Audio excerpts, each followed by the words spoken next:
Sounds on the beat.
Sounds on the beat. I just hopped up out the train, about to do another show. Cashing my checks in, then I do the woo. Either I'm fast or the city really slow, cause I'm passing them like, bro, let's go. Oh, they mad, huh? Oh, they mad, huh? The gag is I'm a shade anyway. But the gag is I'm a show out all day. And the gag is they gon' tune in anyway. These bitches could never. Let's go.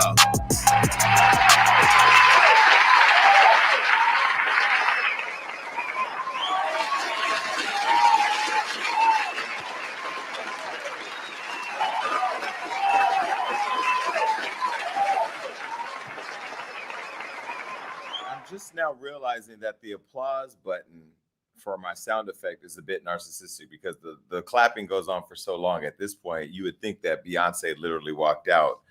And I probably need to stop saying that I'm Beyonce because at this point, I feel like I'm going to get a cease and desist letter from Rock Nation or somebody because I'm walking around here like I'm Beyonce. And when I saw me say it on Zeus, it's like you a whole ass man out here talking about you Beyonce. Like, stop it. But I'm still going to use that because ultimately I own that. So what's up? Yo, I'm happy to be here. I won't lie. I went to the gym today. I went home, I showered, and I threw on an oversized black t-shirt. It's not really oversized. It was when I was fat. But either way, it's oversized now. I'm wearing it. I'm comfortable. There's definitely popcorn particles all across my chest. Don't really give a shit. But I'm here. And I have to tell you right now, some of you are going to be mad because I know you're planning to come to my birthday party tomorrow. My birthday party has been canceled because I'm just tired of partying. At this point, the birthday has happened. I'm 45. I don't need to be like these 21-year-olds that have 10 birthday parties so everybody can keep coming around them, telling them how happy they are and how proud of them they are and all that other shit. COVID is out here. Monkeypox is out here. I ain't gonna lie. I got a mosquito bite the other day. Bitch, I thought I had monkeypox. I scratched my leg until it fucking bled and I thought it was the monkeypox. I'm gonna tell you, this world we live in right now is different. You used to be able to just go out and suck dick and not think about things. I mean, yeah, if you get a little tingly in the back of your throat, you just go to a doctor, get a shot and a pill, you're good. Now, you got to actually plan out a 14-day vacation because you done sucked the wrong dick and now the back of your throat got popcorn in it, but it ain't popcorn. You know what I mean? This guy told me, I went on a date.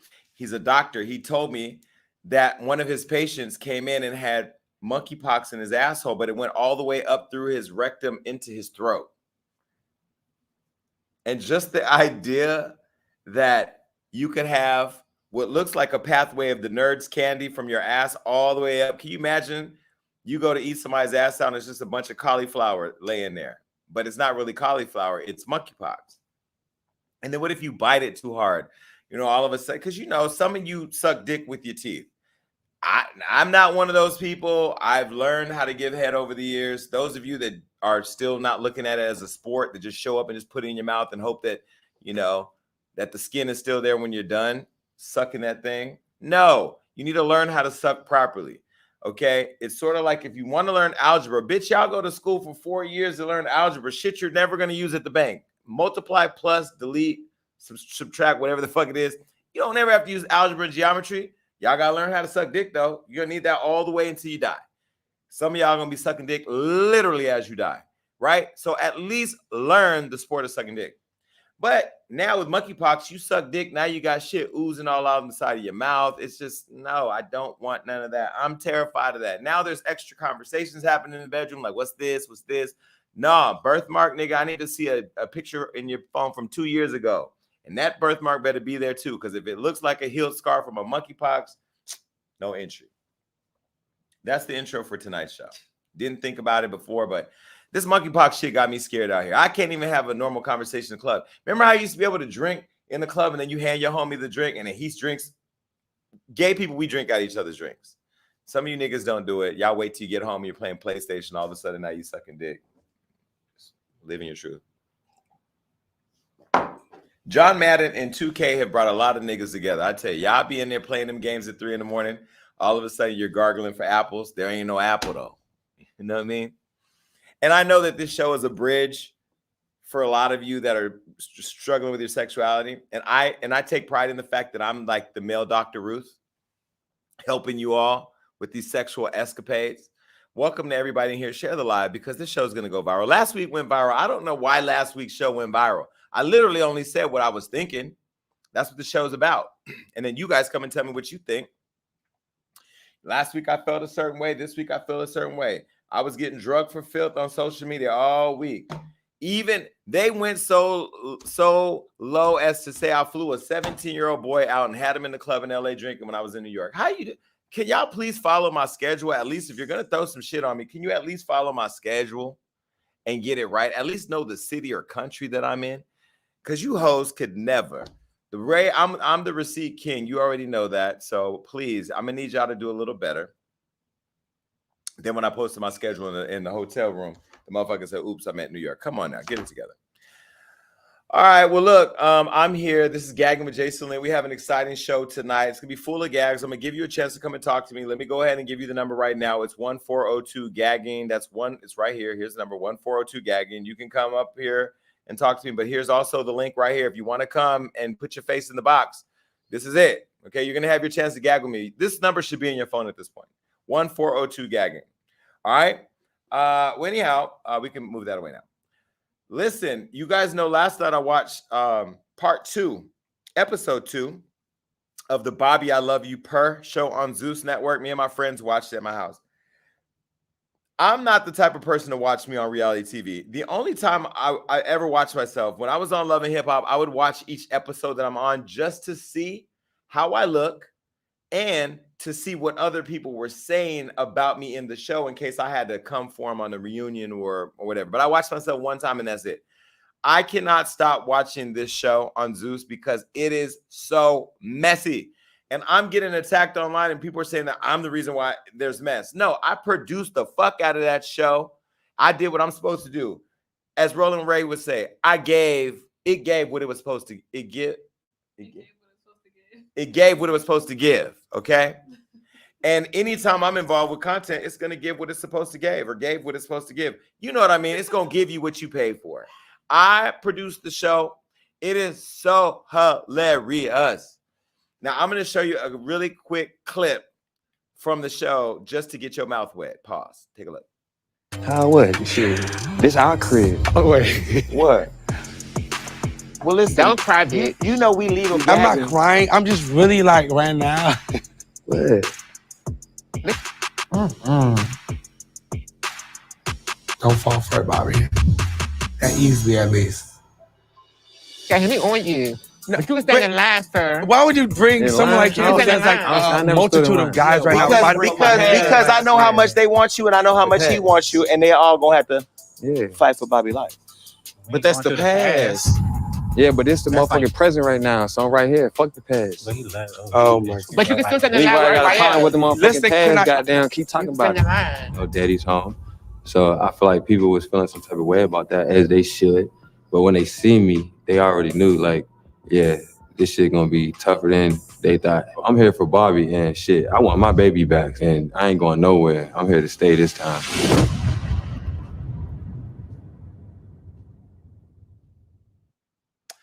Well, yes, I brought Andre Marhold back. Andre, as you know, is the ex of Jeffree Star. It created a lot of controversy as soon as he got in the house. The first episode, Ray ran somebody over. I've never seen a roll and run in my life. I've never seen a handicapped person literally use their wheelchair as a weapon of mass destruction. Ray ran him down. It was. If you've never seen a handicapped person run somebody over with a wheelchair, I'm telling you right now, you will giggle. Like, you will giggle so hard because on one hand, you don't want to laugh because the person is still handicapped. But then on the other hand, this nigga said his chair told him to run him over, so he listened and he did it. It was too much, but I'm glad that you guys are enjoying the show. Please make sure you download the Zeus Network. You can go to thezeusnetwork.com. There's an app also. Make sure you watch the show. Next week's show, I'm telling you right now, I've been on set of some epic fights. Yo, baby, when I tell you it went all the way down, and this was only day 2 on the next episode, make sure you watch it, okay? All right, look, before we even get started, no, Shayla, it wasn't a hit and run. It was a roll and run. He rolled and ran. It was a rolled and rolled off. Anyhow, let me put up the disclaimer right now because I already know the show's going to be messy. This disclaimer right here says that I'm going to use language that you shouldn't have kids around. A lot of you are probably not dosing your kids with the right shit to put them to sleep.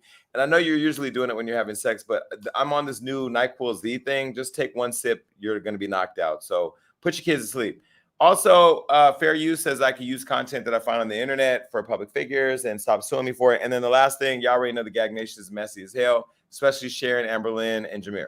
So blame them for everything. Don't sue me because I ain't got time for it. All right. Now, I promise you tonight's show will probably go viral again because I'm going to say what I think. And I will tell you, I don't say what I think to go viral. So let's be very clear. Some of y'all on the internet, y'all new pussy. You learning how to make your voice matter. And it only matters within your ecosystem. It doesn't travel outside your ecosystem. If you're screaming as loud as you can on the internet and you stay within your ecosystem, but you're not getting published anywhere, that means your voice really, it matters to nobody. So when I hear people commenting on me, there's some people out there that have been commenting on me. I go over to YouTube to watch the stuff because I find it funny. I find it funny when people talk about me. There are actually some YouTubers. I'm going to go on their YouTube shows too. I'm going to go on their shows because there's some YouTubers I think are really talented and that have been covering me in a fair way.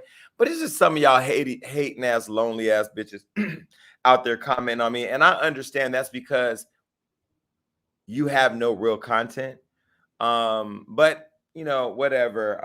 I appreciate the support because as long as you're talking about me, I'm winning. That's what this game is about. Get them to talk about you. And I know how to get y'all to talk about me. So you're going to talk about tonight's show because I'm going to say a lot of things that are probably going to bother you. And those of you coming over from Twitter who've been waiting to see the receipts that I have, I went and pulled up the court documents from when Nicki's husband pled guilty to rape. And I'm going to put those documents out here for you to see and share online because I'm so tired of loser tea. The definition of loser tea is when you literally make shit up. It's when you literally have nothing to do or literally nothing to say, so you just make shit up. So those of you that have loser tea, get on Twitter right now. Say Jason Lee's about to lay it out. Jason Lee's about to bring the tea. I know there's 2,000 of you here right now. Let's get it to 4,000, 6,000. Tell everybody that Jason Lee is going to lay out the facts today. And not only am I going to lay out the facts, if y'all troll me on Twitter again, I got more shit in my vault that I will release the rest of this week. All right. Now, it's time for my favorite segment in the Tea with Jason Lee.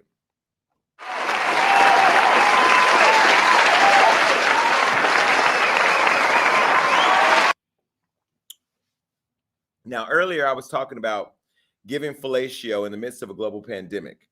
But I will say catching monkeypox is not just when you suck somebody's puss or penis. It's also when you put your mouth on somebody else's mouth. So I want to introduce to you Bunny Pop.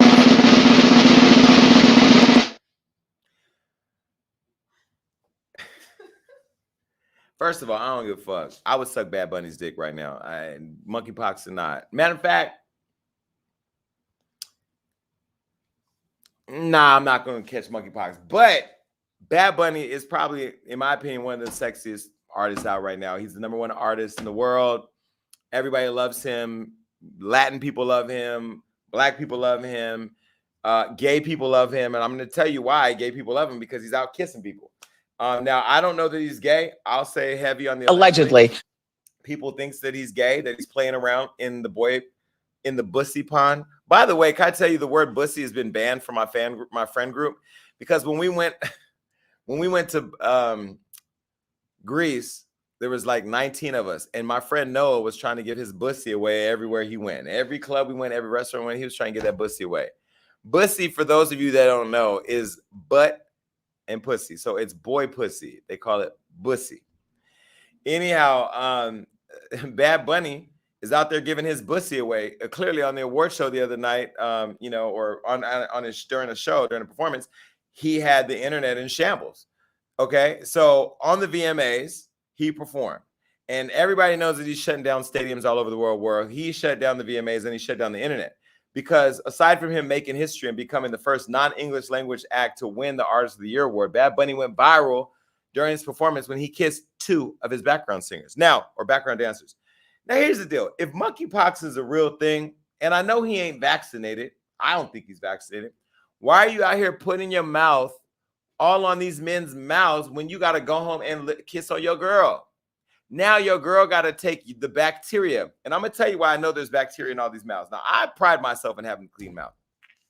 I brush my teeth twice a day. I use Listerine. It's right there in my bathroom.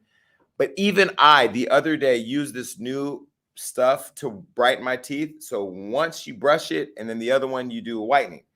Well, the toothbrushing was just brushing your teeth. The other stuff was fluoride, which shows where you have gingivitis, because it turns your gums white in the places where there may be, tartar. Not tartar, but like where you may have, the gingivitis brewing. I saw 2 little white spots in my mouth, and I ain't even doing nothing with it. That just goes to show that with a clean mouth, that fluoride still showed a couple parts that need to be fixed, and it fixed it, thank God. Well, Bad Bunny, you may need to go buy some Crest, because now you put your mouth on this. This nigga got purple hair, this Latin version of Barney on crack. You put your tongue in his mouth. This is a photo of Bad Bunny kissing the male dancer. Take a look. Okay. Now, I can't tell if the boy's cute or not, but this is why I know this is not the first kiss. Look at the way he's holding Bad Bunny's face. You do not hold nobody's face like that unless you have put your tongue down their throat. Because if you've ever eaten ass, you don't put your tongue in the ass without holding on to the cheek, right? So this looks like there's been some licking and stick. Well, I'll just say licking. Either way, he put his mouth on Bad Bunny, and Bad Bunny kissed him right after he kissed another dancer. Now, Bad Bunny has sparked rumors before about being gay and bisexual. And I remember I had to call a couple people after I saw some photos. Now, let me show you a photo of Bad Bunny before in skirts and heels and all that. This is photo number 1. This is him. Now, I'll say in all fairness, maybe this is a kilt. I'll give him that. Maybe he was from Ireland. Okay. Let's Bad Bunny number 2. Maybe he had to go to a wedding and got confused when he got dressed. Maybe he put on his girlfriend's outfit. I don't know. Maybe he's a bad bitch. All right. Let's look at photo number 3. Nah, nigga, you gay. Because now he does have nice legs though, but the heels, those are kitten heels, right? Are those kitten heels? No. Right? No? Oh, regular heels. Okay, well, regular heels with the gym socks, and his thighs are out. I don't see no print, which means the penis is probably disappointing. But either way, I would have smashed. Anyway, Bad Bunny, bad bitch Bunny went viral after he kissed his dancer, and there was mixed reactions online. A lot of people had lots to say. Some people say, hey, great job. Some others called him out. Now, I'll tell you what I thought. Immediately, I thought of Lil Nas X, because if you remember, when Lil Nas X did it on BET, and you had all the little nigga rappers sprinkled in the front row, everybody was in their feelings. Now, this year, I went to the BET Awards. I sat second row next to Tamar, and I watched the front row. Specifically, I was looking at Lil Uzi, the City Girls. I was looking at Diddy and his kids. I was looking at all the, because I felt the discomfort amongst the people when Billy Porter and all the dancers came out there doing all the voguing in the house, the stuff, you know, you had trans people out there. You know, I think BET pushed the agenda because Lil Nas X had blasted them for being homophobic after they had canceled him from doing the performance he did last year. Now, remember last year during the 2021 BET Awards, he was surrounded by topless male dancers and concluded that his performance, then he concluded the performance by kissing a guy. This is a photo of him kissing his male dancer. By the way, that's his boyfriend, Yaz, who I had to unfollow because he just doesn't. I mean, I was trying to hang out with him. We hung out one time. But, you know, people online were comparing both of the artists. And specifically, you know, we go over to our best favorite place, and that's Twitter. This is what one fan had to say about Bad Bunny versus Lil Nas X. This better than the Lil Nas X stunt. What's better? He 2 for 1. Another one said, y'all eating Bad Bunny's ass, but with Solomon Lil Nas X, yeah. Another person. What's the next one? Johnny, move on. Let's go. I love that for Bad Bunny, but when Lil Nas X did it, y'all burned them to the cross. And y'all demonized black queer folks. It's crazy. What else? Lil Nas X kissed his male backup dancer at the 2021 BET Awards show, and many were grossed out about it. He was crucified. Today, Bad Bunny kissed his backup dancer at MTV VMAs, and he's breaking stereotypes. Get out of here. I mean, are we surprised that black people are held to a different standard? No. Are we surprised that Bad Bunny being gay is, or potentially being gay or bisexual, or wanting to put his tongue in another person's rabbit hole, is not a bad thing? No, because homophobia really exists in the black community, in the hood, black churches, black people are so homophobic. Why am I frozen? Okay, there I go. Black people are so homophobic, it's disgusting. Now you go to Europe, you clearly over it. Look at him. He out there in kitten heels, a skirt with his tongue all down a boy's throat, and he's the biggest artist in the world. Black people are the biggest cancellation queens of the world. Now, what's good for Spanish ain't good for black. I think Lil Nas X in his next performance should put his tongue in somebody's ass. That's the only way at this point to top this. At this point, you got to eat somebody's ass out, Nas, because what are you going to do? The biggest artist in the world just tongued the man down, and you already did. Now you got to top that. And by the way, Conor McGregor was getting head on the boat today. Like, Conor McGregor, nobody wants to see your little leprechaun. Please put it away. We really don't want to see it. Conor McGregor, ugh. Anyway, now, people were saying when Lil Nas X did this performance that showrunners were displeased with the kiss and felt, quote, taken advantage of. Again, that's the BET audience. Now, someone from Lil Nas's team said, quote, at some point after Nas got off stage, one of the BET producers came up to him, and before they could even open their mouth, he looked at him and he said, that was really fucked up. Now, the problem that I have with this is that typically the people saying it's fucked up are the people that are guzzling the most dick. Like, nobody cares what people are doing unless they're doing in public what they're doing in private and are just afraid to be seen. I've never had anybody say to me, you shouldn't be doing this or you shouldn't be. I do it out gay on Wildin' Out. Every time I say something, my joke's gonna be gay, and nobody's ever stopped me from doing me. So yeah, anyway, fans have had a lot to say about it. I'm over this story. I wish everybody the best. And Lil Nas X, if you need help topping that, give me a call. Bye. All right, now this is some shit. I don't want to get into this, but this is some shit that we got to get into.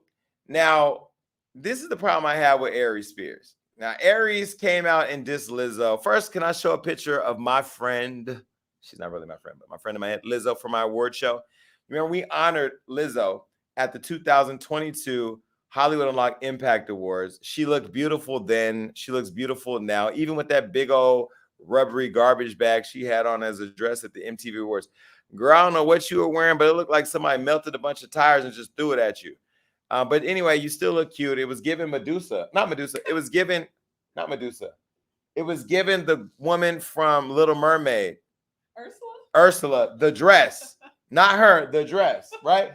Remember how Ursula had the... Yeah, I'm not talking about Liz. I'm talking about the dress.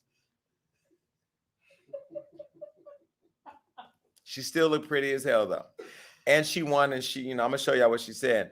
But this is not what I'm talking about. What I'm talking about is this comedian, Aries Spears. Now, Aries Spears used to be funny on that show on Fox with the woman that used to say, looking like a man.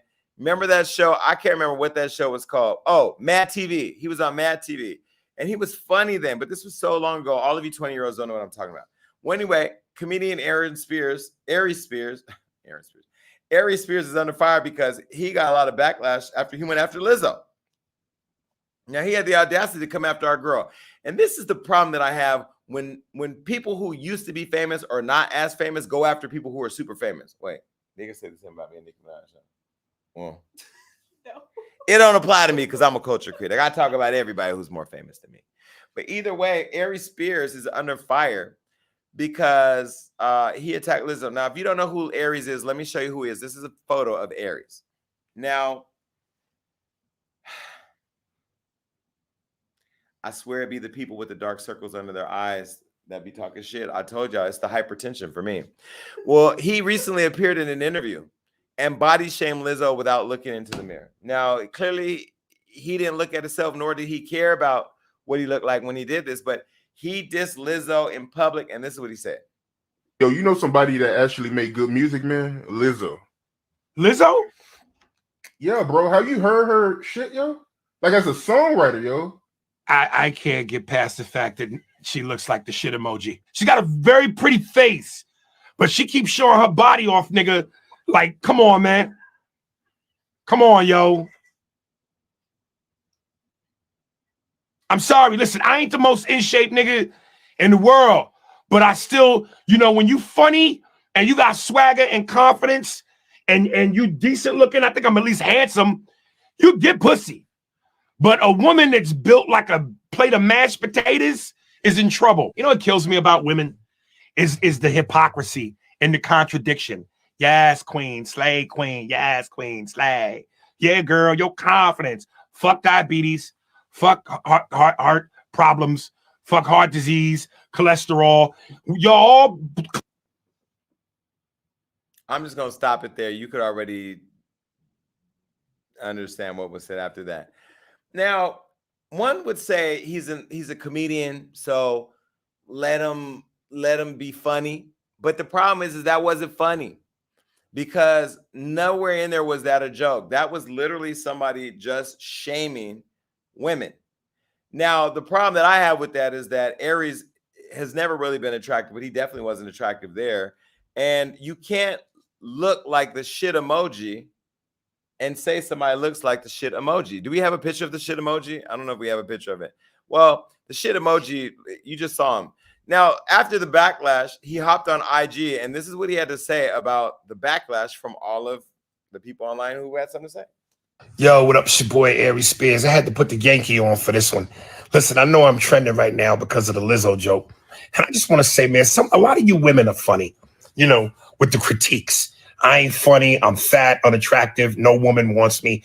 They always try to hurt you with what works for you the most. That's what they try to hurt. That's like you break up and you go, that's why you got a little wee-wee and you can't screw. But you've been with him for years. I'm 32 years in this game and I ain't funny. I'm 32 years in this game and I ain't never got no meow. That's hilarious. Y'all don't deal in logic and sense. You deal in emotion and anger. Come with something that's not subjective. Me being unfunny, unattractive, that's not a fact. That's subjective. Stop leading with emotion and anger and come with facts. You heard me? DM me for the link to the Spears and Steinberg podcast. And if there's any women out there that want to give me some meow for some of this, holla at me.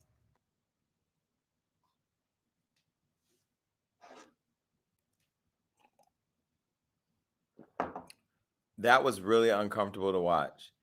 Now, I'm going to tell you, as somebody who used to be severely overweight, when you lay down, you look skinnier. That didn't change for him. He looked fatter laying down. That's what happens when you throw shit down. It spreads. And I just don't know that he has friends who say, nigga, look at you. You're not cute. You're black, but your eyes are blacker, which means you have a health problem. Okay. I know because I had health problems. That's when somebody has, like, when I see somebody in the club and they want to talk to me, I got to see you in the light, nigga. Because if I turn on the light and you got dark circles in your eyes, you got hypertension. I'm not gonna fuck you, and then all of a sudden I got to come lift you up out the bed. Can you imagine calling 911 because you need an ambulance to come and get somebody out of your bed because they died? First of all, I have to burn my sheets. I need a new mattress. I have a very comfortable bed. I'm not about to burn my sheets because your hypertensive ass came over here and died. I'm not fucking you if you have narcolepsy. No, not narcolepsy. Sleep apnea. Oh my God. Can you imagine sleep apnea? Your tongue rolls up. Now you stop breathing. No, I'm locked up for murder during monkeypox. No, fuck that. Well, either way, nobody told him he wasn't attractive, but Mike Epps tried to come to Lizzo's defense, and he actually came and said that Aries looked dirty and sick and has not been on TV since Mad TV. See, I told y'all. Well, shout out to Mike Epps, because even though you left your wife for another woman, allegedly. I like your wife, your ex-wife too, but I like Mike Epps. Mike Epps is a real G, and I like him. And I think he said what needed to be said. He did look sick and dirty. He did look like shit. He looked like he felt like shit. His career right now isn't the shit. But you should download this podcast and see what the shit he's talking about. Now, my friend Lala Milan stepped up. She's a comedian. Of course, she had to defend Lizzo, and she had a cute little clap back. We didn't post it on Hollywood Unlocked, but when I saw it, I said, bring it to the show. Take a look. Let's get straight to it. Describe your face with one emoji. The shit emoji. I agree. Anyways, do you prefer man or woman? Nigga. That makes sense. Wait, you said it, not me. Hell, so shifting gears, demonstrate to me how you talk to your friends in private. Yes, queen, slay, queen. Yes, queen, slay. So what comes out of your mouth 98% of the time? Ridiculous shit. I'm glad you know. Now, if you could be a woman for 24 hours, which one would you be? Lizzo? I like her too. What you like most about her? Swagger and confidence. I love that. Speaking of body positivity, every time you see yourself naked in a mirror, what do you say? It's treadmill time. It's the honesty for me. Let's close out with this. What do you want more of in the future? Womanhood. Oh, I thought you were going to say bookings, but that works too. Thanks. Yeah, girl. Y'all can cut the cameras now. Hilarious. Yo, that was hilarious. I love the fact that people can just be so creative, and Lala ate that ass up, no pun intended. There was no monkeypox. That was just, she ate. Anyway, now Lizzo did not really speak on him, but she did clap back by winning at the MTV VMA, so I'm going to give her a round of applause. And during her speech for the Video for Good Award, this is what she had to say. Take a listen. Now, to the bitches that got something to say about me in the press.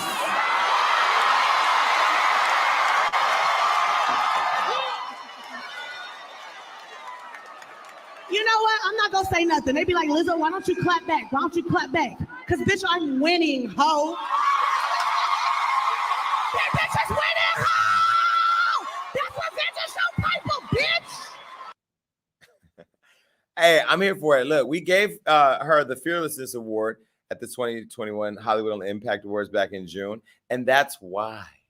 Because she embodies, she embodies fearlessness. She's not afraid of anybody. And the fact that she used the stage, like the VMAs, where Aries Spears didn't even get a ticket to actually clap back in his face while she won an award, just shows that she'll continue to be a winner. I want to know what you guys think about that when you come up here. Let me put the number up here, 1402 gagging. 1402 gagging. And then here's the link to come up here. If you want to come and join me here on the show, I want to know what you think about this. Aries, I think you got to hold this L. We haven't talked about you before. Probably won't talk about you after unless you have something else to say. Bye. Congrats, Lizzo. All right. Now, look, let me show y'all somebody came across my desk who we had to talk about tonight, who I used to have a crush on. I've never said this publicly, I don't think, but I've had so many shows. Maybe I did. I don't know. I used to have a crush on this person, but he was married and then he went to prison. But going to prison isn't like a deal breaker for me, because once you get out and you're off parole, we can travel out the country. All right. Apollo, Nida from Housewives of Atlanta, is out of prison and he's talking. He's back on reality TV. He made an appearance on the last episode of The Real Housewives of Atlanta. Now, I'm confused because Apollo being on Housewives of Atlanta when Phaedra's not there doesn't make sense to me. Now, although I want to see him, I stopped watching the show when Nene left. I pick in here and there to see Marlo, but I don't really watch the show anymore because, you know, I want Nene back. But either way, Apollo has made his way back onto the show. And now he's talking to Sheree about Phaedra, which is weird because why would you talk about somebody who's not in the show? Now, back in 2009, Apollo and Phaedra got married, and then they ended up having 2 boys together, cute boys, Dylan and Aiden. Let me show you the photo of the family in case you forgot what they look like. Now, this was a cute family. This was a cute family. Apollo looked a lot younger there. I always thought Apollo was sexy. I would have dated Apollo. And I can see why Phaedra chose to have kids by him. Beautiful kids. And we love Phaedra Parks over here. Shout out to all 3,000 people in the room. Please share the live. But things went sideways in 2014 when Apollo got sentenced to 8 years in prison for conspiring to commit identity theft and bank fraud, which involved him laundering more than $2 million through fake accounts. Now, while he was behind bars in 2016, Apollo got engaged to a woman named Shireen Al-Mufiti. Well, let me just show you a picture. He got engaged to her. Now, I don't know why you would get engaged to somebody in prison because you ain't getting the dick. So she got the dick. Some do. No, but you got to get married. You can't have a conjugal visit unless you're married.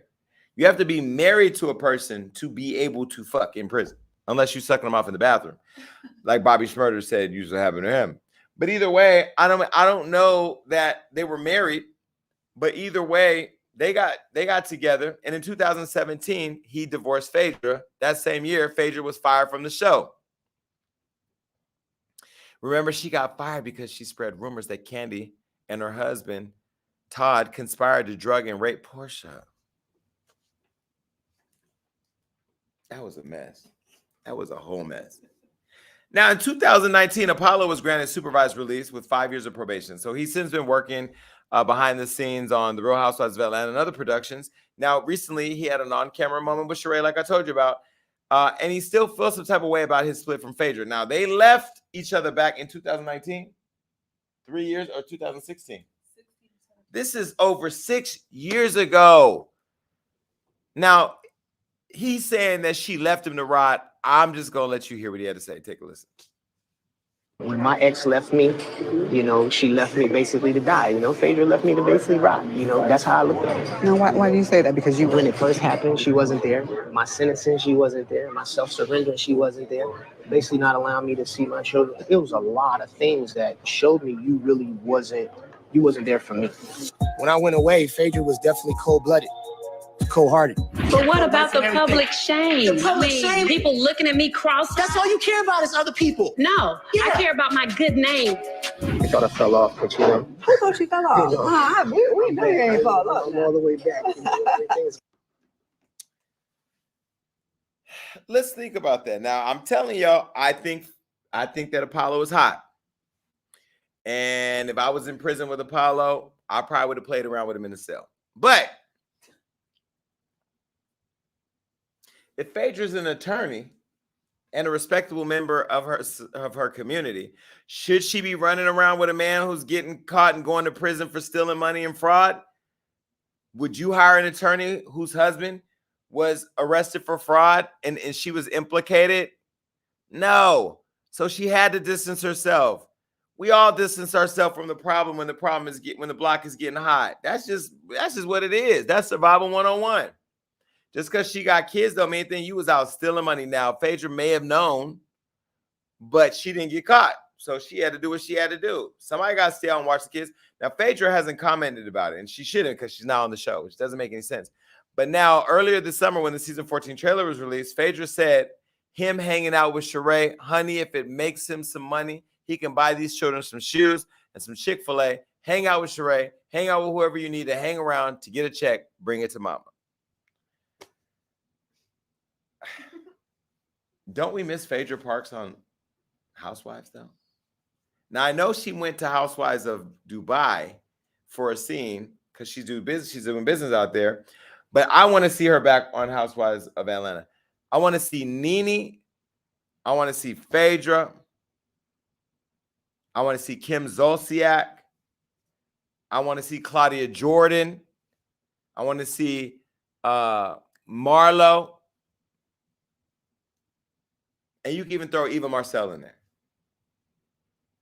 Because Eva was reading. I don't care.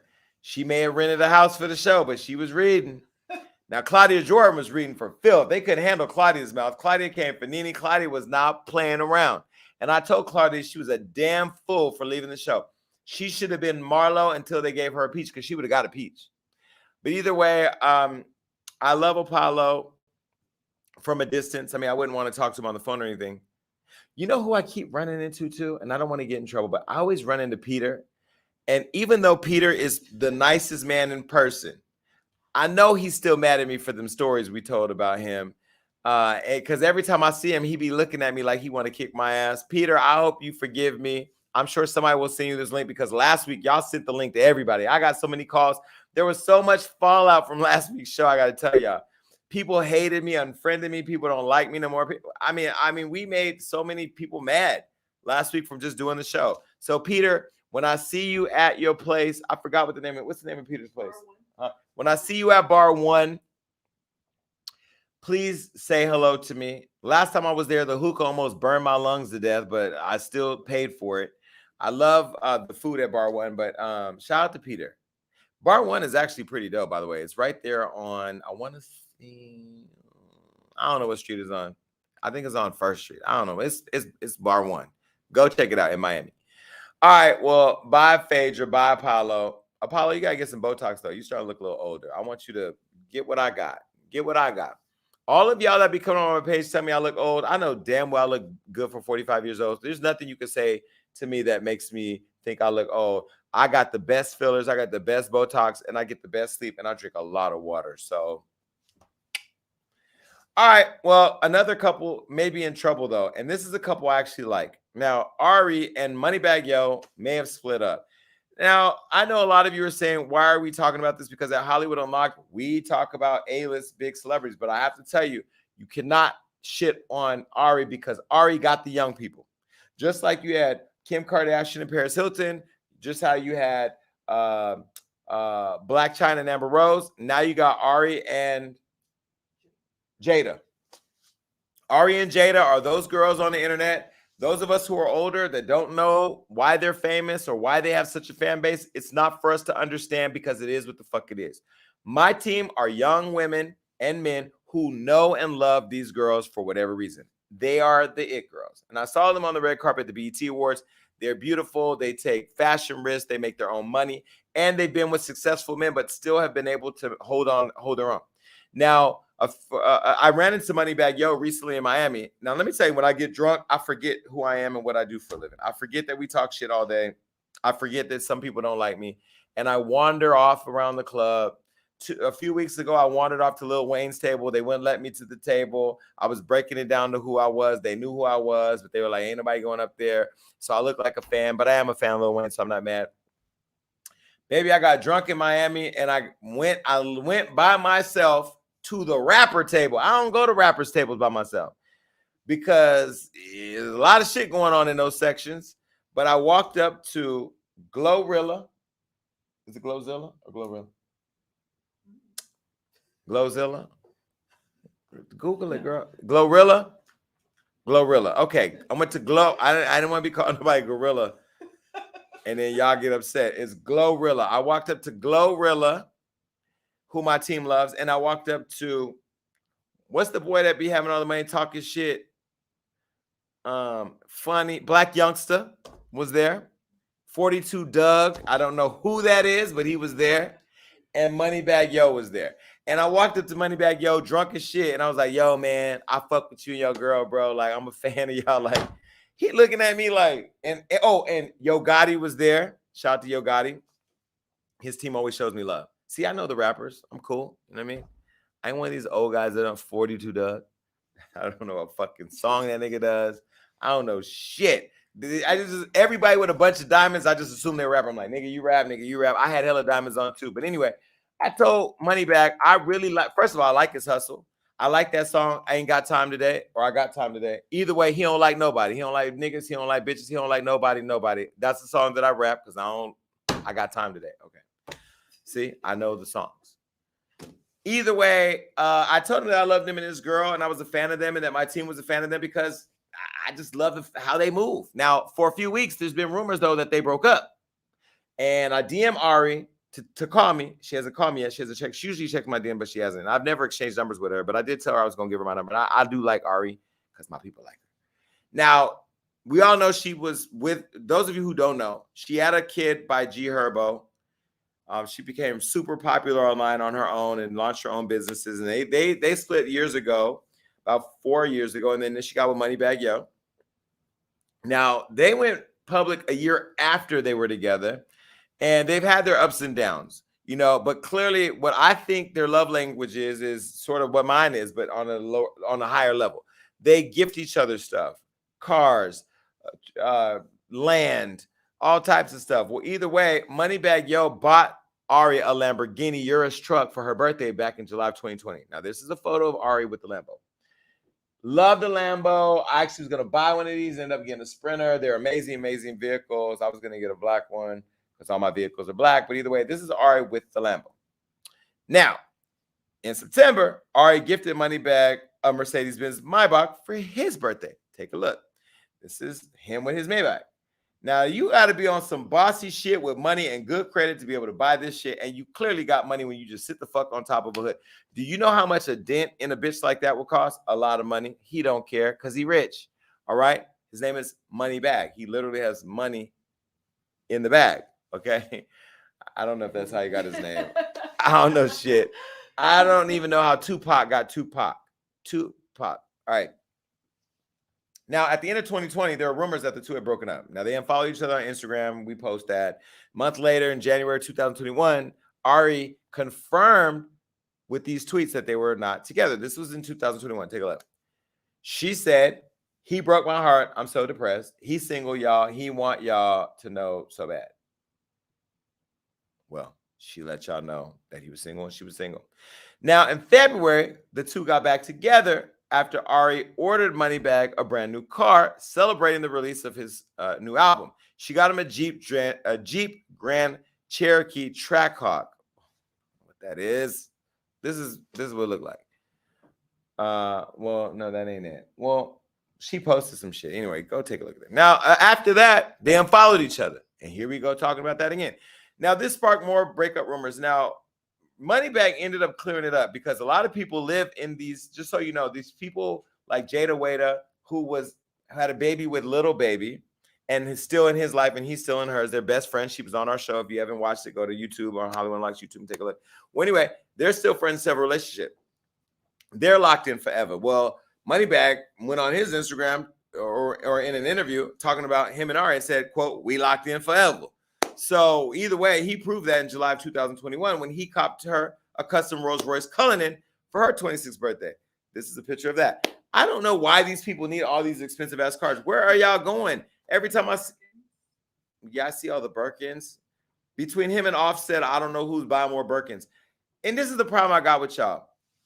What are y'all putting in these Birkins? Like, once you have one purse, this is what I don't understand about all these men running around with these Merces. I'm not about to go get a Merce. You know why? Because you can't have one Merce and not buy 10. You got to have different Merces for different clothes. I went to Dior the other day. Shout out to Dior. I went to Dior the other day, and I was going to buy me a Merce. I almost broke down and bought a Merce.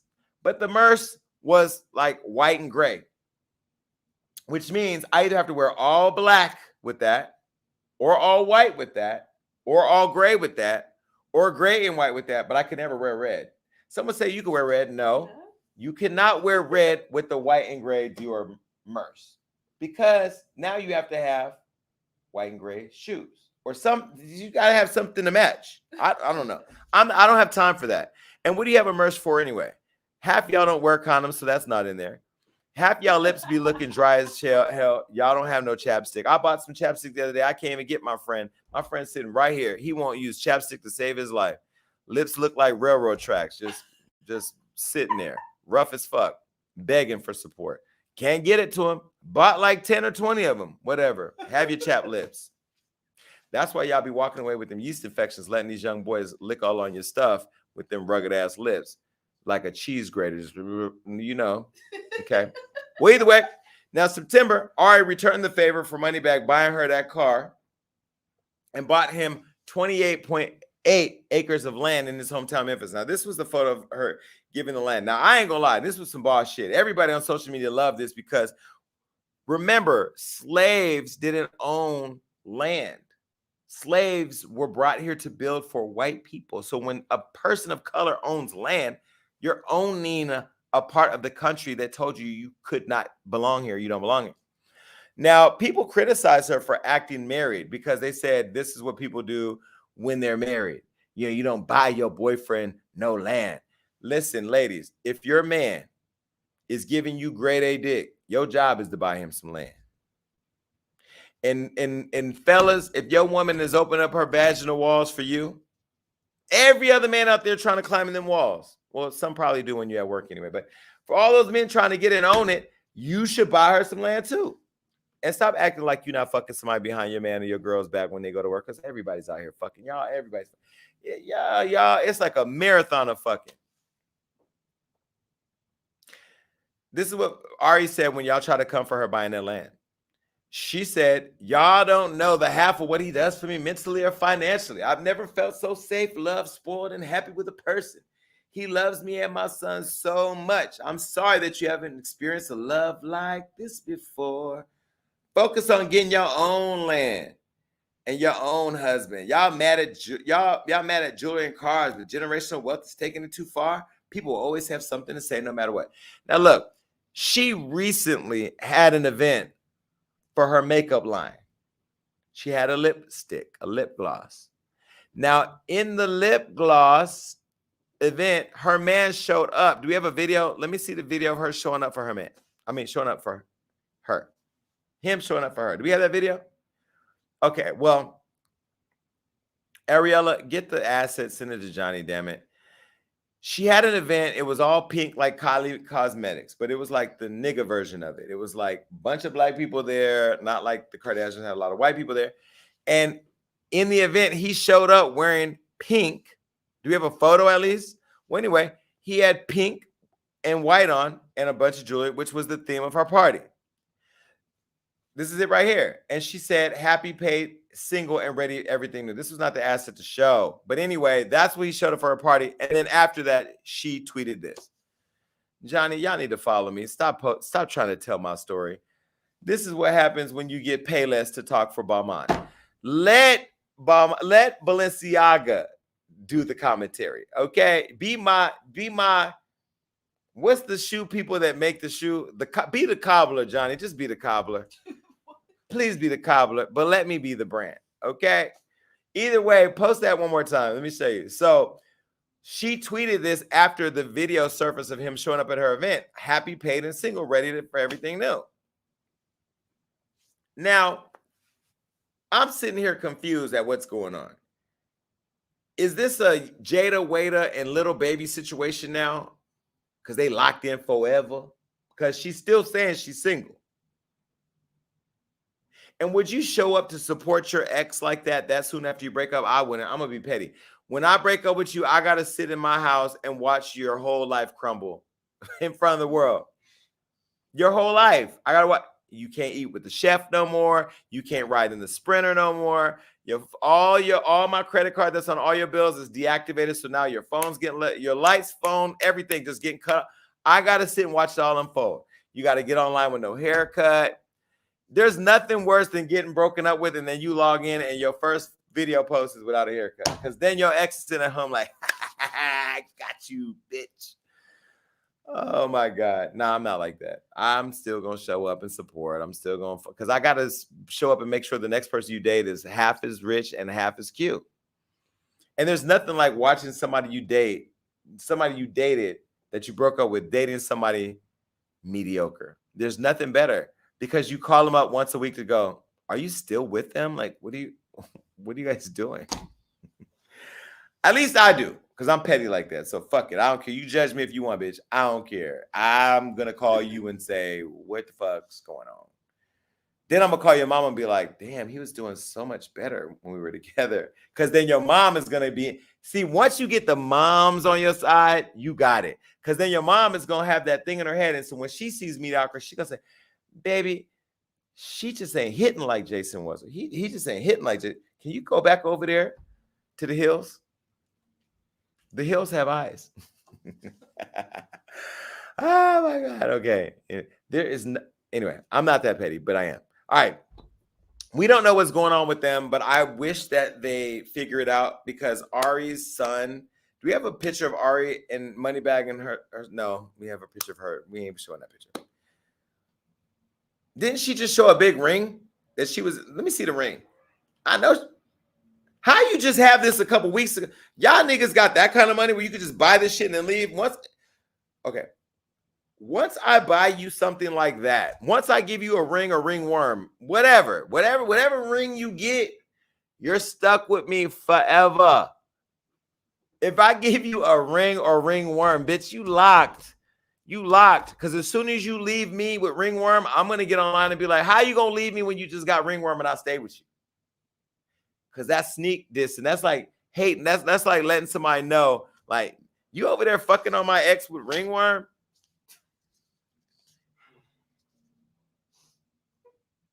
I wish I could tell y'all who told me they caught lice. I came and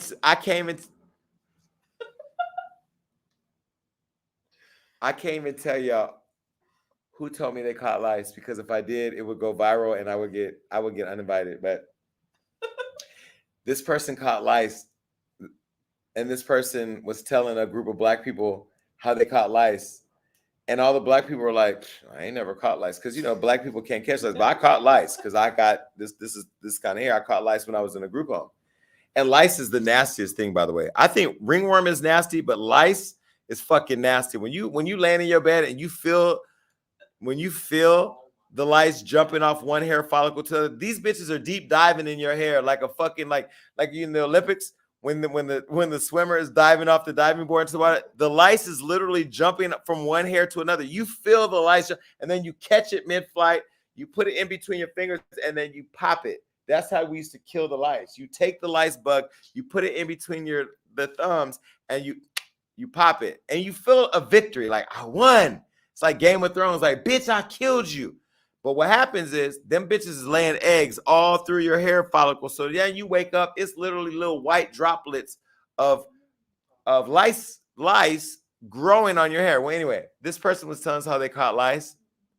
It was just not a conversation to have in public, and it was so unexpected that I was sitting there judging for real. I can't even tell. I'm gonna tell my staff who it was afterwards. We can never tell you though, but it was. I wish I had a reality show. I just wish that I could have cameras that nobody sees, because the shit I hear and see is just, and I had to diss somebody this weekend in public in their face because I'm not fake. And when you don't like me, or when you talk bad about me, or when you act like you ain't watching me and I hear about it, I dish you to your face. Somebody said hello to me and they got the most shade they ever, and in public too. It's bad when I shade you because people already think I'm shady, which I'm really not. I'm really the nicest, sweetest. Am I not a nice person? I'm a nice, very generous person. But when I don't like you, I just don't like you. And you know I don't like you because I can't even fake not like you. Like, I dissed the person in public. And then I kind of giggled afterwards because it felt good that I stood up to them, you know? Anyway, I don't know what's going on with these people. But now all them expensive cars are in trouble because they said Aries Lambo got repossessed. Do we got a picture of the court papers? There's court papers online. Shout out to my girl Fee at Gossip in the City. Fee, I know you don't go outside. I know Fee at Gossip in the City don't go outside because, girl, when they catch you, they going to beat the shit out of you. But, you know, Fee, I love you. Me and Fee are friend. We are friendly. We've never met, but we text on the phone, and she got my back and I got her back. I love Fee. She's actually very professional. She's done a great job. Do we have a photo of the Lambo? Well, we have a photo of the Lambo, but do we have a photo of the Lambo tweet that Ari said where she gave away? Okay, post the tweet. Now, she said, I want to get rid of my Lamborghini truck so bad. I don't want this car no more. I don't know what else to get, though. Well, you got to get something, girl, because feed and put paperwork up. They're taking the Lambo truck. Now we don't have the paperwork. How we do the show? We don't have the paperwork. Ariella, who produced this show? Who produced this show? Okay. Well, anyway, go to Gossip in the City.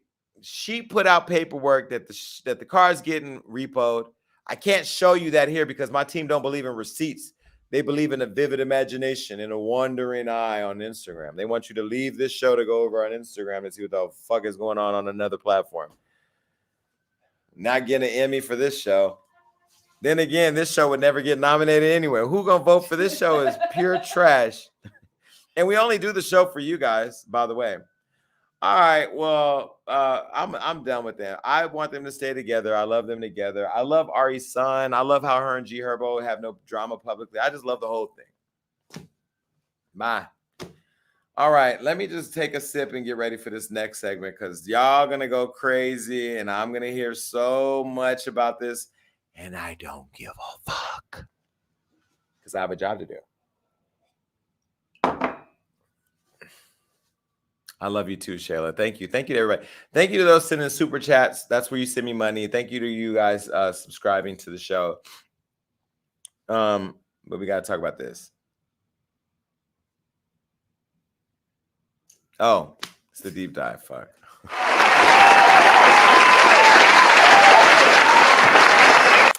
I used to watch the Wendy show when she used to fuck up. I used to be like, she's dumb. Like, how is she? But it actually becomes a part of the show. Remember when we first did this show and I was like anal about it? Like, oh my God, it had to be perfect. And I think the thing that makes this show perfect is that it's so fucking trashy. Like Johnny does a great job producing the assets when Ariella tells him what to do. Ariella, I don't even know what city she live in. This girl don't even come to work. She work in a cloud. She do what she want to do. One day I called her, couldn't reach her. She was in the car. Where the fuck you going? You ain't going to work, clearly, because you ain't responding. But whatever, she do what she want to do, he do what he want to do, and somehow it comes together. I think the beauty of the show is that it is not perfect. All right, now, I'm gonna just tell y'all right now, production, don't take that as an invitation to be fucked up because if it's real fucked up, you gonna be a bigo nigga all night. You're gonna be a bigo nigga all night. That's an inside joke, boy. I tell you, we have come a long way. Okay, what time is this? 8:03. I ain't gonna be here all night. I'm staying till I'm gonna get this done and then we're gonna do the thing. All right, well.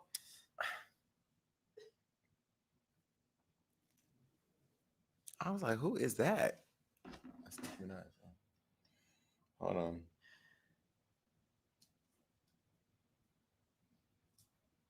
All right. Share the live, share the live, share the live, just share the live. Oh my God, because I already know y'all are gonna be upset. But I'm gonna do a better job this week than I did last week. Because last week, I just went on a rant with how I actually felt. Because my feelings matter too. And I want to start by saying that congrats to Nicki Minaj for winning the VMA.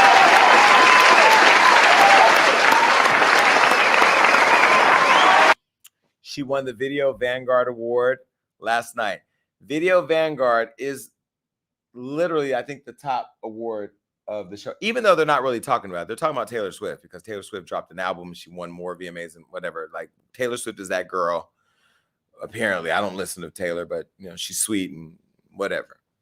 But Nicki won a big award last night. Now, I'm going to throw my team under the bus like I told them I would before we even get started, including Ariella and Keisha and Jamal and Alyssa. I'm throwing the social team under the bus because I was out at Evan Ross's birthday party yesterday with Tiffany and Evan.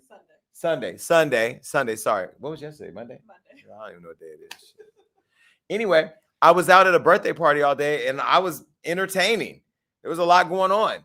So I didn't see all of the text message in our text thread. And they asked me, should they report on Nicki winning an award? I didn't see it. They shouldn't have asked me that. Oh, yeah, of course. She won the biggest award of the night. Of course we should do it. My team didn't post it. So now I woke up in the morning like, yo, why we didn't post Nicki winning the award? Because there were so many moments that we should have posted, to be fair, because we are a unbiased platform, even though we come off biased because we talk about that. Okay? But we talk about a lot of that. We talk about a lot of people. But we should have honored Nicki with a post acknowledging her win. Can we take this comment down? Why are we leaving this comment up? We don't need to leave this stupid comment up. Just take all the comments off for now. I don't want no comments. I'm talking. Okay. Beyonce's talking.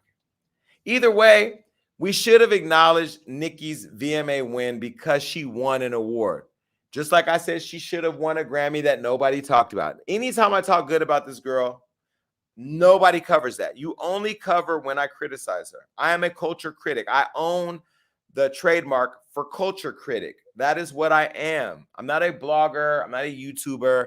I'm a culture critic, and I'm criticizing the culture. But I also say good things when I think there are good things to talk about. Well, I first want to start by saying my team dropped the ball in not acknowledging Nicki's VMA win. And so I want to say publicly to Nicki Minaj and all her fans, congratulations on winning the VMA Video Vanguard, Michael Jackson Video Vanguard Award. It's a huge accomplishment. Now, I haven't seen all her videos, but I do know that when Nicki was hot, a lot of her videos were very creative. One of her songs that is my favorite song that I still rap to when I can is Looking Ass Nigga. I don't know if she was in Dubai or Lancaster, but wherever she was at doing that video, she looked like she was in the desert and she was recording the fuck out of that. And it was a good one. I mean, it looked like a desert. I think of Lancaster when I think of the desert. I don't know. Either way, Nicki, I like that song. The other night I went to the club Sunday night and all they played was Nicki songs. I couldn't even dance because God forbid you catch me dancing to a Nicki Minaj song in public. He's a fan. Drop a tear. Drop a tear. Y'all dropping tears. Drop a tear. Well, you going to drop one tonight. You going to drop them tonight, baby, because we came. Where is it at?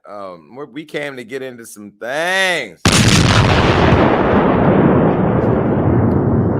For the record, I think it's important to say I do not hate Nicki. Did I say I hated her last week? No.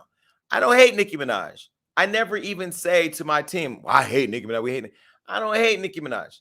She is a talented artist. I've said recently on the We in Miami podcast, she deserves to be in the top conversation of top rappers, period, because she's a great rapper and she deserved the Video Vanguard Award. I'm not going to ever discredit anybody who wins anything because if you win it based on hard work, you deserve it. But this week was a whirlwind because last week we got into some things about Nicki Minaj and y'all had me trending on Twitter because of some things I said. And I had to go back and see what I said that was so egregious. And so I asked my team to put a little clip together. So this is a short clip of what I had to say last week about Nicki Minaj that you guys had something to say about. Take a look.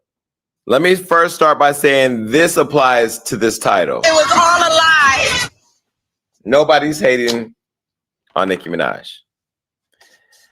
This really bothers me because I've been working really hard to be fair to Nicki. It takes a lot of effort to be fair to somebody that you do not believe in anymore. I do not believe that Nicki Minaj is a good person. I said before, she's the type of person to shake your hand and have a razor blade in her pocket or a knife or a machete or some sharp object to kill you, okay? Not the one her husband used to kill that person when he was younger. That's different. I'm talking about Nicki. Nicki Minaj. By the way, I promise you, Nicki, her man, somehow the family, they're going to get caught up in a RICO. They're going to get caught up in an extortion or try to kill somebody or something because they're going to be so desperate to try to hold on to somewhat of an image. Once that veil is pulled back and that image starts slipping, baby, it's almost like the hips. It just spreads too far beyond your control.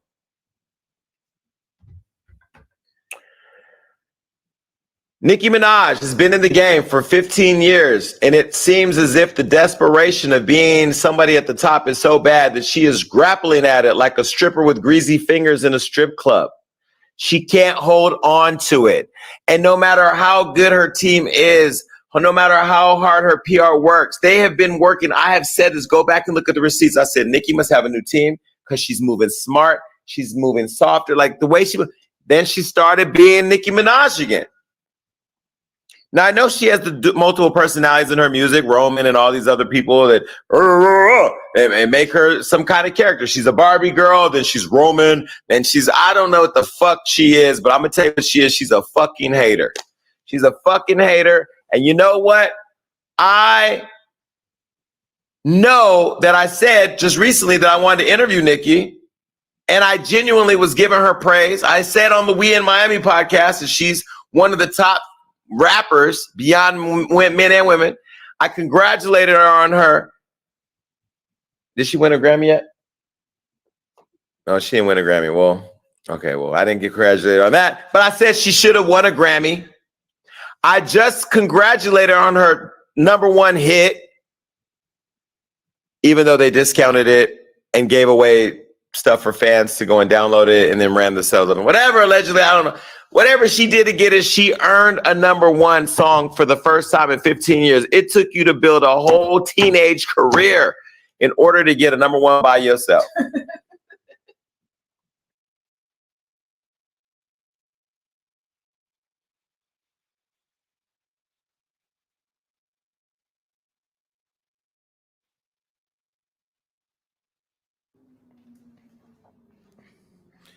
Wait, I don't know. I hear it. Okay. Sorry. I ran to use the bathroom while that clip was playing.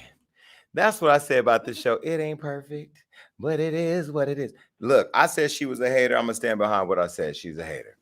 Now, we got to get into some things. Not only deal with facts. But Nicki's had another whirlwind week, and we're back here to talk about it because after she scored her first solo #1, Super Freaky Girl, Nicki made history again with the VMAs, and then she was presented by her fans. By her fans, she got presented the award. Now, she had performed a medley of her hits before she did that. And then when she accepted her award, the fans came out and gave it. Now, let me show you a photo of the fans with Nicki at the VMAs. This is a photo. So these are some of the Barbs. They found a diversified group of Barbs to come out and give her the award. Now, let me show you a snippet of the acceptance speech where she shouted out other artists who, contributed to her success. Take a look. My Flow, Lil Wayne, Foxy Brown, Lauryn Hill, Jay-Z, Slick Rick, Dougie Fresh. And then I wrote people who gave me huge opportunities that I'll never forget. Kanye West, Beyonce, Madonna, Mariah Carey, Eminem, Britney Spears, Rihanna. And all my Caribbean people, but Beanie Man, thank you for everything, and all of Jamaica, Skang Wagwan. Of course, you guys, I have to thank Drizzy for always saying the things that I need to hear to get me back in the game. My whole Young Money family, Baby, Slim, Mac, my Republic family, Monty Avery, my babies, Wendy, Joe, Josh, Rappo, the whole Republic building. I wrote this down. I don't know why, y'all, but this was in my spirit to say. I wish that Whitney Houston and Michael Jackson were here.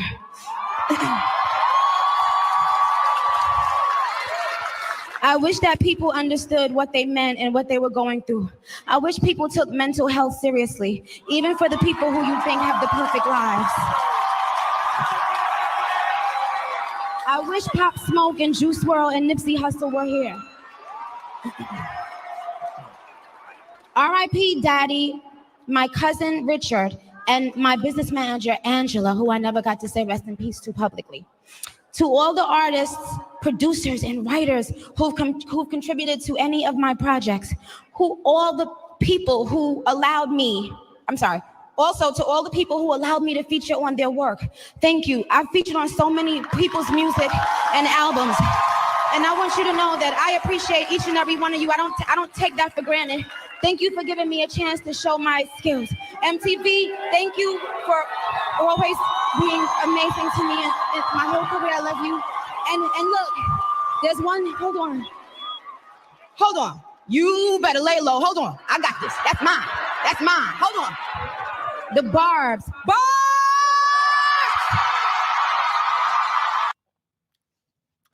First of all, congratulations to Nicki Minaj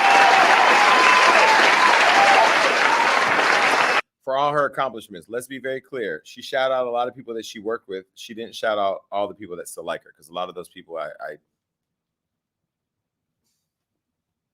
they don't fuck with her anymore.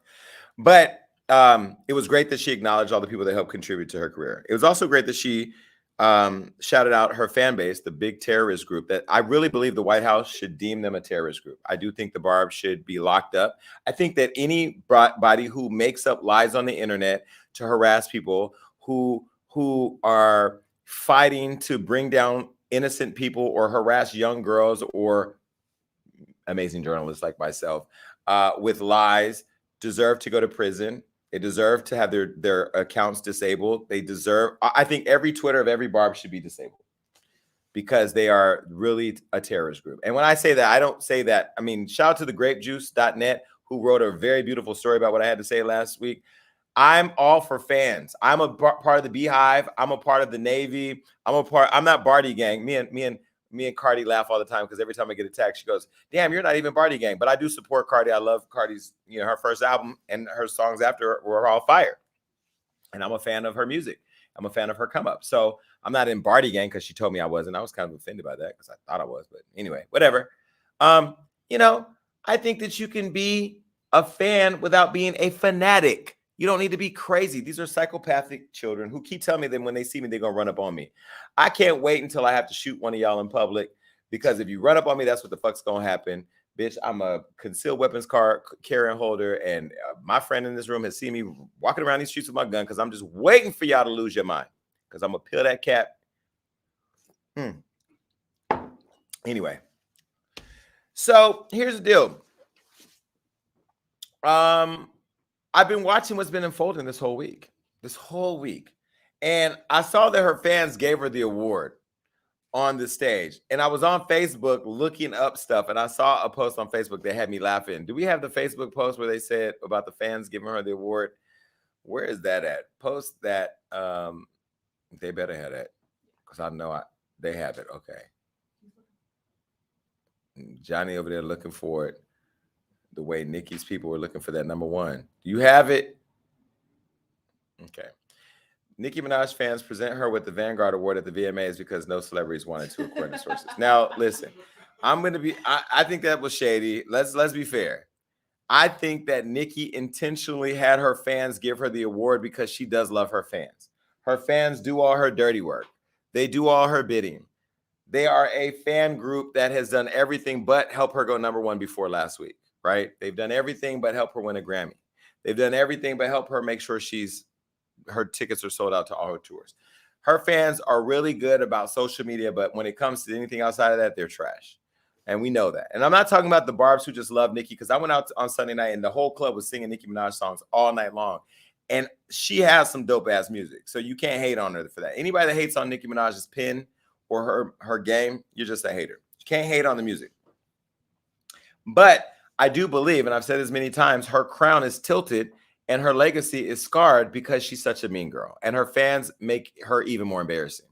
All right. Now, I had a lot to say last week. And then y'all start trolling me and saying this and that and accusing me of this. Just the crazy. Yeah, I went through the craziest week with her fans. And then, baby, some shit happened I don't think y'all caught on to, but I caught it. So Cardi was going back and forth with somebody online, a Barb, and she said, at least my man don't take pussy. That was a direct shot. At least my man don't take pussy. We all know that Nicki Minaj's husband was arrested for rape when he was younger. And Nicki, I think, has defended that, just like she defended her brother who molested his 12-year-old stepdaughter. She just has a thing with defending people who take pussy from people. Okay.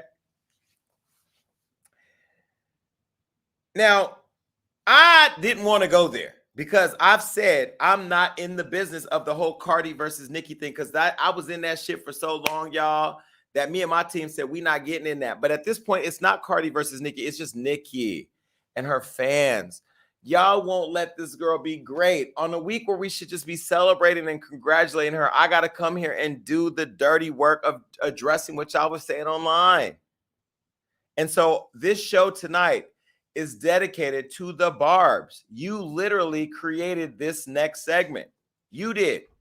Nicki has you to thank for the tarnished image. Nicki was going to get this award last year. We reported it, but she didn't get it. She said she wasn't ready. They blamed COVID. No, that wasn't it.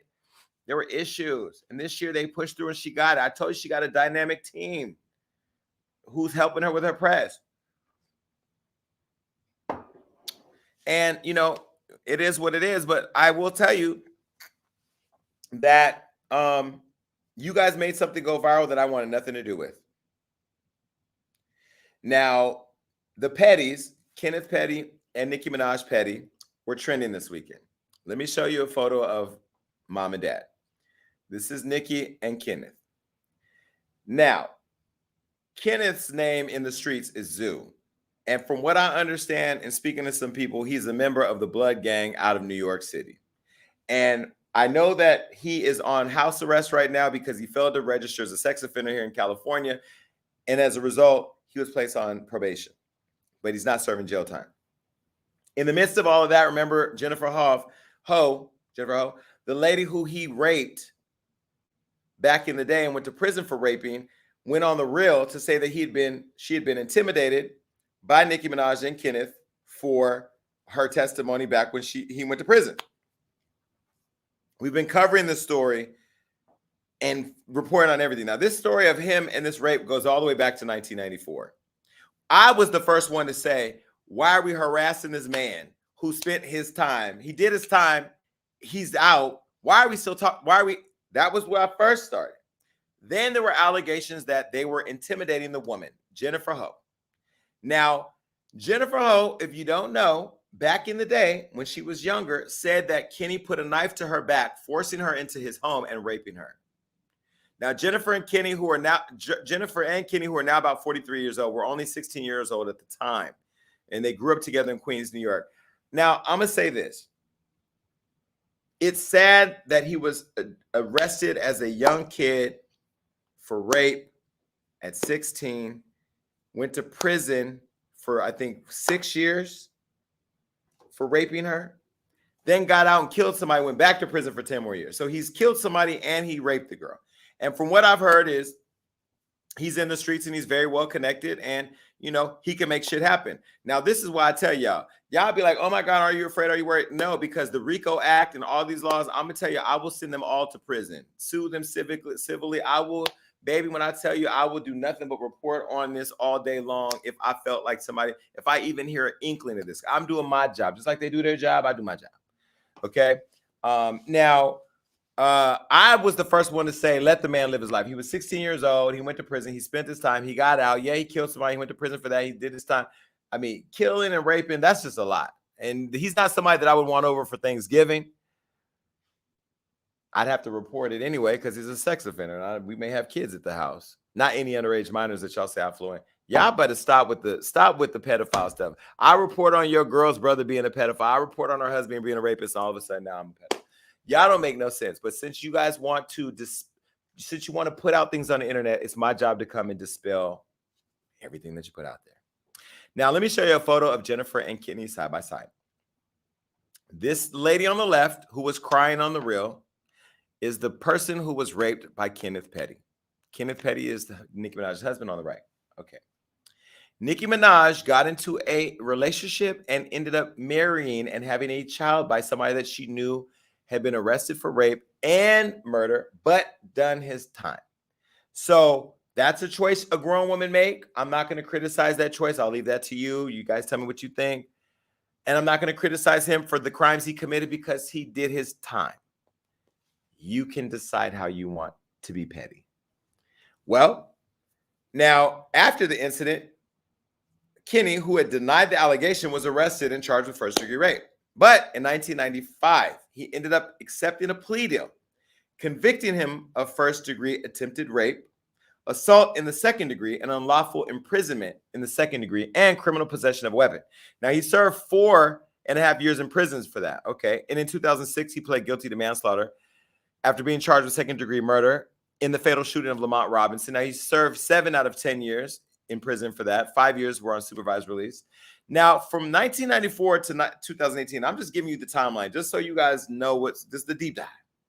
Jennifer had been quietly living in fear up until Nicki and Kenny went public and got married.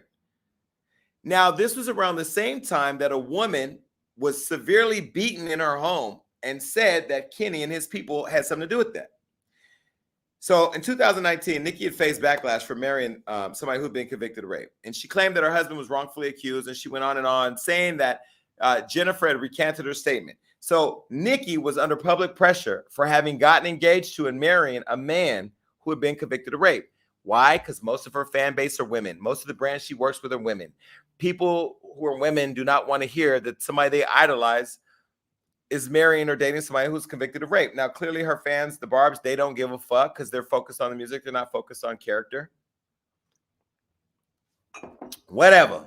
I'm going to leave it to you to make the decision. Whatever you want to say. Now, in 2020, Jennifer and Kenny's case re-entered the news cycle not because she decided she wanted to talk about being raped again, but because he failed to register as a sex offender in California, which is required by law.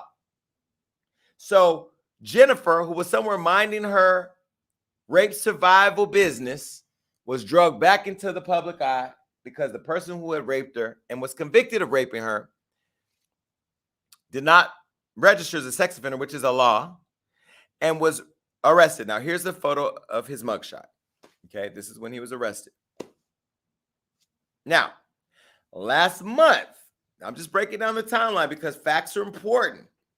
Facts are important because tonight y'all going to be on social media and Twitter and Facebook and Snapchat and Grindr and all the other fucking places where you bar bitches live, and you're going to have a lot of shit to say. I'm just giving you the facts. Now, last month in the registry case, Kenny avoided going to prison, but he was ordered to pay $55,000 and serve 1 year on house arrest, plus 3 years of probation, which means if I hear that they're trying to kill me, I can call and he's going to prison, and I will. Just so we're clear. And Nicki, you'll go to prison too, and I'll sue you too. I'll sue you for that pink outfit you just wore on the MTV Awards. I will sue you I'll just sue you. Girl, I will sue you for your wigs. At some point, I'm just going to sue you if I hear there's a problem. But now I'm going to give you some more timeline. Jennifer has had to move 3 times since 2020. 3 times after her and her daughter were faced with death threats. Now, her oldest daughter, Kenya, went live and echoed her mother's claims about the intensified harassment by Nicki, Kenny, and associates who allegedly offered $500,000 for her to recant. In case you forgot about that, that's why I'm here. Take a look at the video. It's a lot of money involved, Well, my mother got a phone call, y'all, from Nicki Minaj. You know, it's not really hard to, for one of her people or one of Kenneth's people to hit one of my mom's brothers up, and then hit my mother up. And it's not hard to get to what you need to get to. You understand? When you all know the same people. And it's a thing where they want her to recant her story. Not just take it all back. Like it didn't happen. Because he has a sex offender case. And because he has a sex offender case from when that happened, he went to Cali or wherever the fuck he moved to. And he knows he's supposed to register as a sex offender wherever you go, however the fuck that shit goes. And you didn't. So now you have to pay the consequences of moving how you was moving. So now you have all this power now, and you can finally find the person, or the person, or you can contact the person so that person can take it all away, so you can live your happy motherfucking dandy-do life. Listen, let me tell you something. It's okay. Your life changed for your better. Y'all go be happy. Go be fucking happy. But because your life changed, you want to fucking just rip somebody else's life apart? Let's talk about it. That shit's deep. It's fucked up. I've witnessed motherfuckers coming to my house. I'm pulling up with my girl. I'm pulling up. And I'm witnessing a motherfucker putting 20 fucking bands cash on my mother's lap. Trying to ask my mom to write a letter. 20 bands? Like, are you serious? My mom put it right back. I was like, what the fuck is wrong with people, bro? I brought you to my house, and the first thing you're trying to do is get me to recant my story for this person. And it's the scariest thing because it's like, it's such a powerful person. Like, you're such an influencer. You're such an influencer. So it's like, you offer my mom $100,000, but you wouldn't even wipe your vagina with $100,000. Or you wouldn't even do a feature for $100,000. I don't even think. We've had to move 3 different places, y'all. 3 different places within the city that we live in. Because some way, somehow, it's just somebody knew where the fuck we were. But this is exactly why victims don't come out. How many of y'all motherfuckers was molested? Huh? How many of y'all told? She could not run home and tell the foster family that she was raised with. So she had to run to the school office so something could get done right then and there. And then still got dragged about that shit later. My mom had to change her life at 60. First off, my mom been getting molested since she was 4 years old. 4. Same family, foster family that molested her, molested me. And molested my grandmother. Molested my uncles. Like, come on. But we're not even supposed to get into that. And it's not even to drag them. But what I'm saying is, who the fuck's going to run? No, she ran to school, y'all. The fuck? That seemed kind of honest to me. Now, people are going to watch that and make all their conspiracy theories and say, is this, I don't know the girl. That's what she said. Now, Kenya also confirmed that Nicki and Jennifer talked on the phone. Jennifer said Nicki offered to fly her to LA or Atlanta to sign NDAs and recant her story. And Jennifer declined, telling Nicki, listen, I just need you to know, woman to woman, this really happened. Now, Jennifer went on to share her story with the Daily Beast in March 2021. I'm giving you the timeline.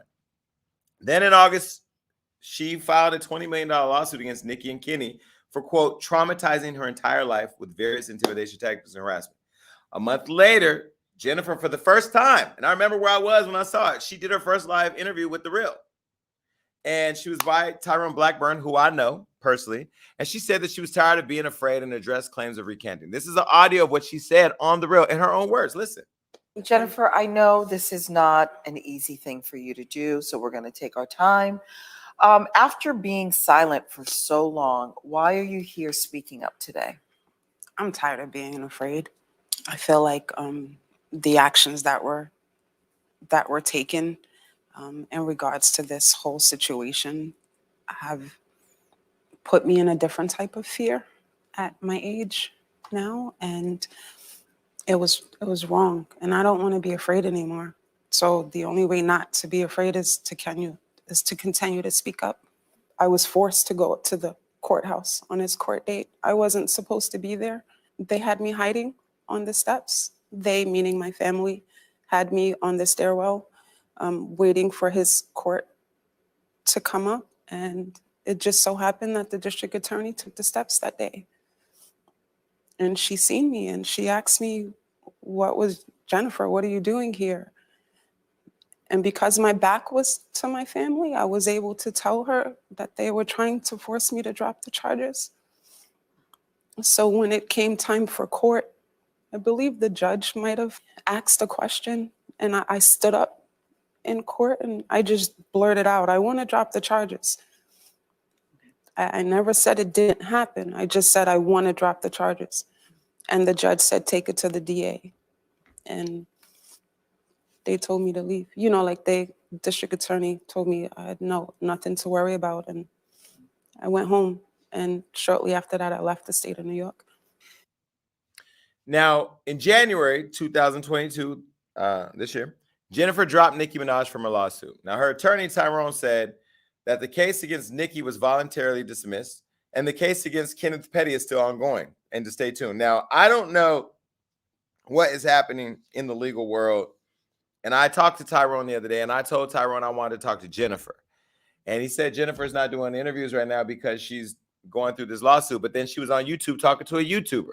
So I don't know what is going on in the mind of Jennifer, what she's doing or trying to do. But either way, the court is still going forward. There's still she's still pursuing this lawsuit against Kenneth Petty. Now, earlier this month, Jennifer was back in the headlines for reportedly suing an attorney she hired to assist her and Tyrone. Now, the second attorney was allegedly in cahoots with Nicki and her lawyer, making side deals. I'm going to say allegedly. Allegedly. This is what they said. Spilling attorney-client information. Now, that brings us up to the last week. Now I've given you the timeline. That is the facts of what's out there. And the allegation. Allegedly. Of what's out there. Now, let's get into what happened last week. Y'all were so mad at me. You took your eye off the ball. And Cardi said on her, this unrelated to me, and whatever's going on online, said, at least her man don't take pussy. Right after that, a video came out. Do we have the video? We better have the video. Okay. A video came out right after that. And this video was leaked by one of Kenny's friend. I guess his name is Barry, a.k.a. Black. In the clip, Jennifer recalls being forced to drop the charges against Kenny at his 1995 sentencing. Take a look. There's no statute of limitations on perjury. Perjury is when you lie under oath. And regardless if I made a statement or I didn't make a statement, that is the reason why I stood up in court and I said, when a judge asks, like, yo, does anybody have anything to say before he is sentenced?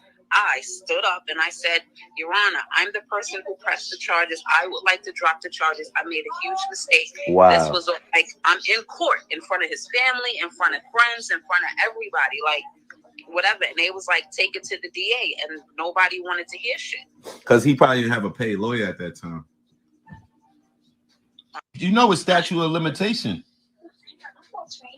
It is no so. statute of limitation on perjury. Yeah. Professional or like a lawyer or something, Uh-huh. you need to tell what to write. But did they offer? Did they say if you recant your story, you're gonna go to jail? No. When you wrote the letter, all right. When you wrote the letter and gave it to the DA, what did they say? I wrote the letter, I gave it to the DA, and then I showed up at court. Oh. And I stood up. Corey wrote a letter, and what you said in the letter though?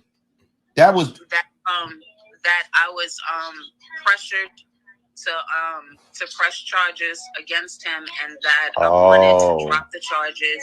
I didn't want him to go to jail. I was young. I was 16. You know, my words weren't. You know what I'm saying? Like, These people are talking about I wrote a letter. I never wrote a letter recanting my story. I did show up at court to drop the charges because I was being forced to. But the judge said, take it to the district attorney, and they refused to do so. all right. When you wrote the letter and gave it to the DA, what did they say?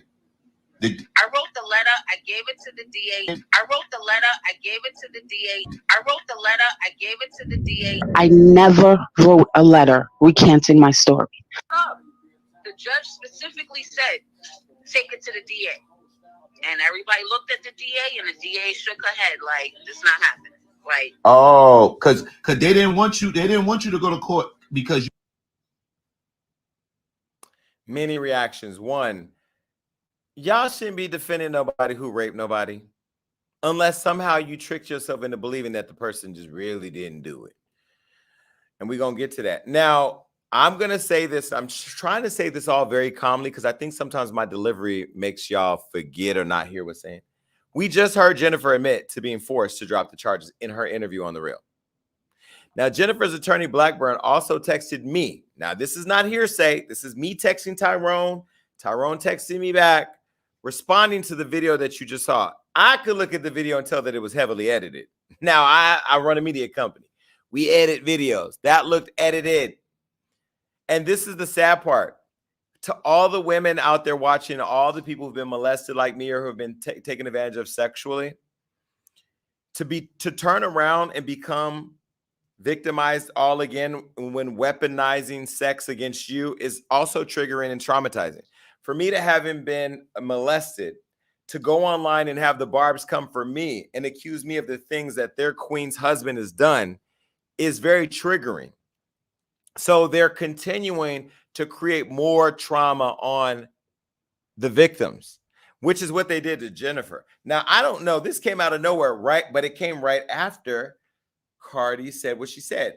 I really think that Nicki is in her mind in a war with Cardi B, and that this video was leaked as a way of responding to Cardi but not understanding that it was going to not only reignite this whole conversation. By the way, shame on you, MTV, for giving this award to her while they're going through. This is, women are looking at y'all crazy. And I'm not going to go too hard on MTV because right now I'm still under contract with MTV. But shame on the VMAs for giving her this award. Not that she didn't earn it or deserve it, but she probably shouldn't have got it right now because the dust hasn't settled. Now, let me show you the text message that I did not even ask Tyrone to show. This is my text to Tyrone. I texted him. I said, can we talk? He said, I'm in court. We'll call you once I leave. I said, okay. I said, do you still rep Jennifer? He said, yes, I do. The video clips online are old, heavily edited clips between Jennifer and Black. Nicki's team should post the entire conversation and not just snippets. We're not worried. In fact, the Queen's DA is in the process of compiling over 200 pages of documents stemming from the 1994-95 rape hearing and conviction we will use in our civil case against Kenneth. Now, I had to do some digging because y'all know I like a good receipt. Ain't nothing worth talking about unless you got a receipt. So I had to go pull up the transcript from the 1994 hearing. Now, this information has already been online, but people don't read, so I wanted to get it. Now, here's Kenny withdrawing his not guilty plea. He had pled not guilty, and then he pled guilty to attempted rape. Now, this is a photo of Kenny's pleading guilty to attempted rape. Take a look. This is the transcript. Now, I'm going to read this. This is on page 11 of the document. No, I'm just going to let y'all read it. But what I will say is, the court, do you wish to withdraw your prior plea of not guilty and plead guilty at this time to the charge of attempted rape in the first degree under the first count of the indictment to cover all remaining charges against you in this indictment? The defendant, yes. Are you pleading guilty because you are in fact guilty? The defendant, yes. Has anybody threatened you? Next page. Do we have the next page? Yes. Did you hold the long knife when you had Jennifer Hough in the bedroom with you? Yes. Did you use that when you tried to throw her down on the bed? Yes. All in the room? Yes.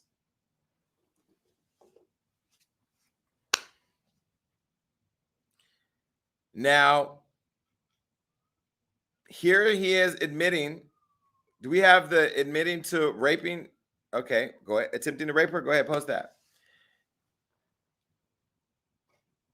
By pleading guilty, are you admitting that on or about September 16, 1994, in the county of Queens, being a male, you attempted to engage in sexual intercourse with Jennifer Hough, a female, by means of forcible, I think it's compulsion. Is that correct? Yes.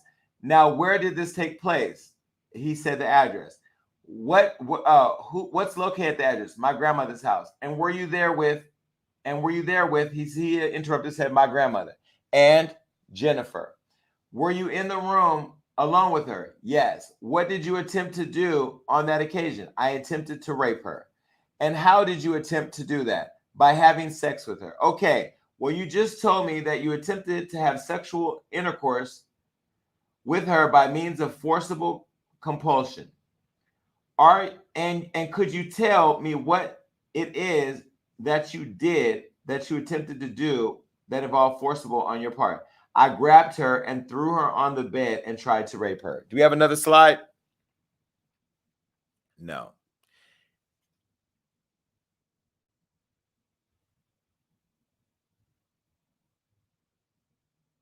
This information is out there if you Google it.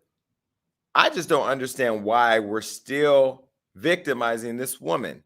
But I want to point out the fact that the Barbs, you guys, you and all the people in that petty world keep this alive. I'm not looking for a story on Nicki Minaj. I'm not looking for a story on Kenneth Petty.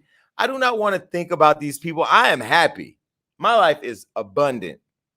Nicki's life should be abundant. I see people in the chat saying, oh, well, his lawyers probably told him to say that. You can't get me to say I raped anybody if I didn't rape them.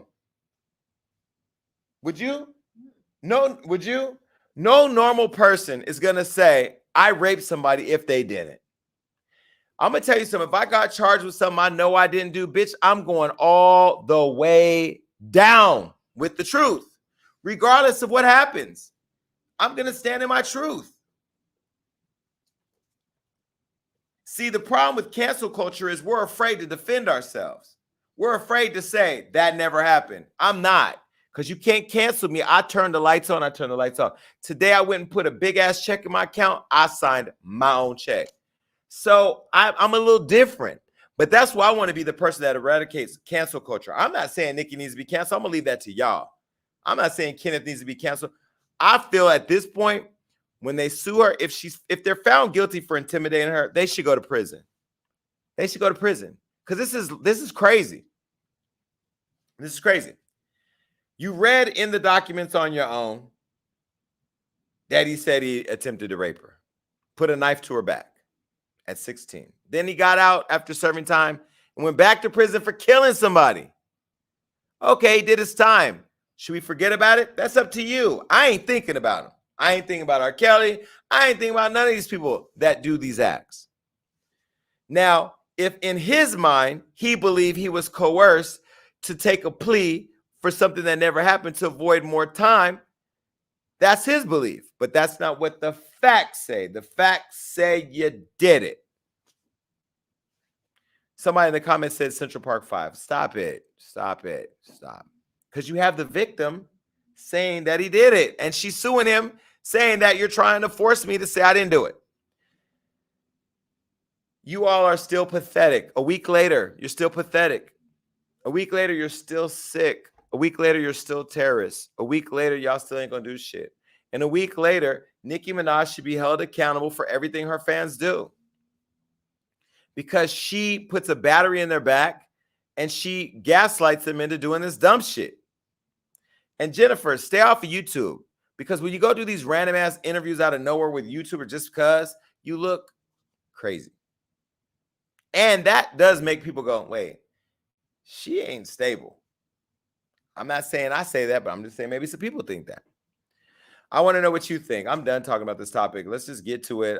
The number to call in is 1402-GAGGING. This is the link to come up here and talk to me on screen. I'm not going to be here that long. I'm going to be here for 15 more minutes taking calls. And then I'm the fuck out of here, because I've been here for 1 hour and 48 minutes. All right, that's that. All right, let's go ahead and show the merch. This is the merch right here at HollywoodUnlocked.com/shop. This is the vintage merch. We are shooting our merch campaign tomorrow. And so if you want any of this, you better buy it now, because I might be taking it off the site. And this is how you become a member. I saw somebody ask Amber Lynn how she got the emojis. You go to youtube.com/HollywoodUnlocked and you click join the fan group. And this is how you get access to these emojis. All right, it's only $1.99. Make sure you're following us at Gag Nation over on Instagram. This is it right here. It's a verified account. Check it out. Okay, cool. Such a crazy deal. If you want to rent the studio, here's our commercial. Welcome to Hollywood Unlocked Studio. Hollywood Unlocked Studios is a full-service, high-end, one-stop shop for all people who want to create podcasts, photo shoots, or other content. When I started Hollywood Unlocked, it was my podcast, Hollywood Unlocked Uncensored, that actually put me on the map. And so I understood how important it was to be able to put texture to a brand. But what I didn't know was where to find the resources to get the help that I needed to bring those dreams to life. And now that I'm making it, I want to make the opportunity available to you to be able to come in and create your own podcast, do a photo shoot, or create your own dreams right here in the middle of Hollywood in a full service, one-stop shop to service your needs. To join our community or rent the space to bring your dreams to life, go to hustudios.com. All right, well, listen, it's that time to gag with me. Here's the number 1402 gagging. Call in, come up here. Johnny, just put the damn disclaimer up, because I'm not even about to deal with this right now. Okay, cool. Hello, Sharon. Oh, shit. Hey, Jason. All right, let me make this real quick. Let me just jump into it. Bad Bunny, we don't really give a fuck about him, okay? Aries Spears, bitch, have you seen yourself, okay?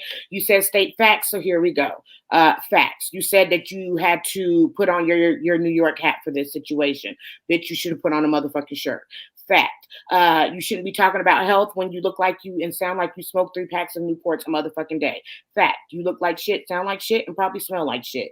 Fact. You're not getting pussy, not because of for your looks, but because someone thinks that they can come up on you because they think that they're gonna get money out of it. Fact. I don't know why they think they're gonna come up on something because your career is dead. Fact. Speaking of dead, nigga, you look like you should be in a casket because your face is giving death. Fact. Gray, dark circles, pasty, and struggling to stay in place. Those are the facts.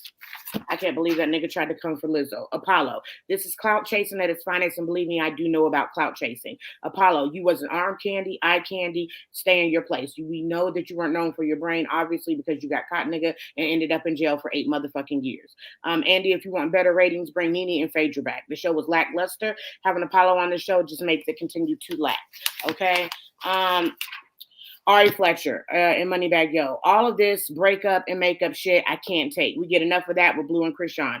And Ari, just be grateful because at least when Moneybagg Yo breaks up with you, you get cars, you know, minus the Lambo, and you get motherfucking Birkins. All goddamn Krishan got was a missing tooth, a chain, and motherfucking a cum stain on the couch. And Moneybagg Yo, you absolutely should support your girl because you know that she's that bitch, and you know that she's motherfucking held you down. So yes, Ari, continue to be that bitch. Nicki Minaj, congratulations on your win and all your accomplishments. Now, this woman is not lying. I listened to it. It broke my heart. She's not lying. She's scared and was being intimidated and threatened. The video shows nothing except people are still trying to paint a picture of Jennifer lying. Not just people, but you, Nicki, because I know that nothing is being released from your camp without your approval. You have everything, including being with the man you want to be with, despite the fact that he's a rapist and a murderer. Okay? All you have to do is enjoy life, but know you're in such a fantasy world that it is more important for you to create fake beefs inside your head and motherfucking try to drag motherfucking people down and encouraging your fans to harass. Please focus on being a retired queen, and before your motherfucking career or whatever legacy is struggling harder than you were struggling to get off that motherfucking pole and your VMA performance. I saw it, bitch. Hang it up. Okay? Now remember, there's no Jason. And I've noticed, what I've noticed about you is that everyone likes to paint you as the bad guy because you speak your opinion, you're a star, and you speak facts. And just like a dick getting sucked with teeth, you're just raw. You know what I'm saying? I've noticed that recently myself, that people are going to clout chase and they're going to fucking hate on you. So from Queen Sharon, fuck the hating ass, clout chasing fucking hoes. And from Queen Sharon to all you fucking haters, suck 10 sick dicks with monkeypox and COVID, bitch. Now remember, there is nothing too messy for the messy report, and I cover the mess so you don't have to motherfucking stress. That's all, Jason. Not 10 6 Jesus. Well, look, let me say this. You know, I have to remember something, right? As my voice gets louder and my reach gets longer, the hate is gonna come. It's a part of the process, right? They build people up to tear them down. Now, I had somebody the other day said, doesn't it bother you what they say about you online? When you stand in who you are, you don't care. I don't care. Say whatever you want, because I'm going to tell y'all what y'all not going to do. You're never going to scare me from doing what I do. You're never going to scare me. Sharon, when the boy posted, I flew a 17-year-old out and took him to the club in LA and said, he said, you flew my 17-year-old friend out to LA on May 21st to be exact. I looked at the manager. I said, where was I at on May 21st? He said, New York City. I said, give me my schedule. Give me my hotel room. Who was I with? Because, you know, I got to keep track. I got to keep track. And I knew who I was with. So it literally was just the craziest thing. And, you know, one thing about the internet is people believe what they see. But this is why we have this show. And this is why we have Hollywood Unlocked, because we unlock it. We pull the veil back. We pull the skin back so we can see the head. Okay, we don't let the head stay covered up. We pull that curtain back and we see all of the cottage cheese wrapped around the bullshit. And we report on it. Okay, for those of you that don't know what I'm talking about, those of you that got uncircumcised penises and don't clean around the rim, it leaves this stench and this white shit that people put in their mouths and suck on accident. I'm sorry, it's a visual. I didn't want to, it's nasty. Now, let me say that I'm not really worried about that. I just laid out the facts. I laid out the chronological timeline. I laid out documents. You know what I mean? So ultimately, you can say whatever you want about me, bitch. You can't cancel me because I'm cancel proof. I own Hollywood Unlocked. And the thing about me, unlike all the people we talk about, is that I live my life out in the open. Am I a hoe? Yes. Am I fucking in the middle of 2 global pandemics? Yes. Am I going to fuck again? Yes. Am I going to fly people out? Yes. Am I going to take trips with people? Yes. Are they going to be younger with me but legal? Yes. Are most of them going to be light-skinned? Yes. I don't care what you have to say. You're mad because I'm cute, I'm rich, I dress fly, and I get my fuck on. And I'm not supposed to. You don't make all this money, lose all this weight, get successful to be sitting at home and beat your dick. I do that too. So what? I can do what I want. And baby, if I had abs, if I had at least 4 abs, I would have an OnlyFans where I would beat my dick off in public. Why? Because I'm proud of my dick. I'm proud of my dick. I'm proud of it. I'm proud of my dick like I'm proud of the show. And I'm proud of my honesty. I am free, bitch. I'm not free like some of you hoes on OnlyFans. I'm free as in I'm not weighted down by the hate. So thank you, Sharon, for that reminder. And we're going to keep showing up and being great. You know, I was going to get rid of the show, and I decided I'm not getting rid of the show.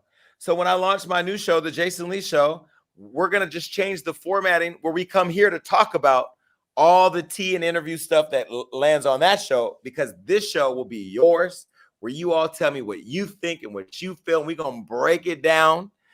And so we're building it to where this show works in tandem with that show. So that's my show, and this will be your show.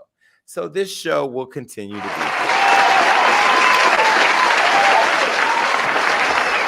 I know it was a bitch at home saying, I can't wait until the show go away. It ain't going nowhere. And we're shooting our merch. We're shooting our merch tomorrow. Let me show y'all one of the models. Come in for a minute. Can you hurry up? This is a show that... Jesus. Take off your hat. Yes, he happens to be light-skinned. And you know what? We got somebody who's dark-skinned. We got somebody who's Asian. Okay, get out of here. We have an eclectic group of people. So what? All I know is I hope y'all hoes show up and buy it, because the shit is sexy, and once it's gone, it's gone. Because after I bought all this shit from the Chinese, I ain't going back to China. But making this shit has been a task. First of all, the bitches ain't speaking no English, so we arguing with them over how you argue over price rates with somebody that clearly don't speak English and don't want to speak English. So I learned a lot. I did this for you. This merch drop is for you. We built a whole team out of London to market it. Facebook gave us some marketing dollars. We got a beautiful website. We're going to shoot a dope campaign. And once it's sold out, bitch, I'm done. I am done. I am done. I'm done. I'm done. Good riddance. All right, cool. I love y'all too. By the way, it was our decision to keep the show because we love our fucking fans. The Gag Nation, we love y'all. Hold us down. But we want y'all to recruit. Start telling bitches about the show. Let's go from 3,000 to 6,000 to 9,000 to 12,000 to 15,000. Let's kill the internet every time we go live, because the numbers is what makes everybody mad. Just so you know. All right. Amberlynn, what say you? Hey, so I am so sad that the party is not going on. I was actually packed and ready to go. I was about to, handle my business and get up early and go out there. So I'm sad that it's not happening. I love the new show. It's bomb. I love the fact that Roland Ray ran through that nigga like Nicki Minaj bandmates or label mates ran through her, allegedly. You know what I'm saying? Aries Spears, he's shaped like a hot air balloon.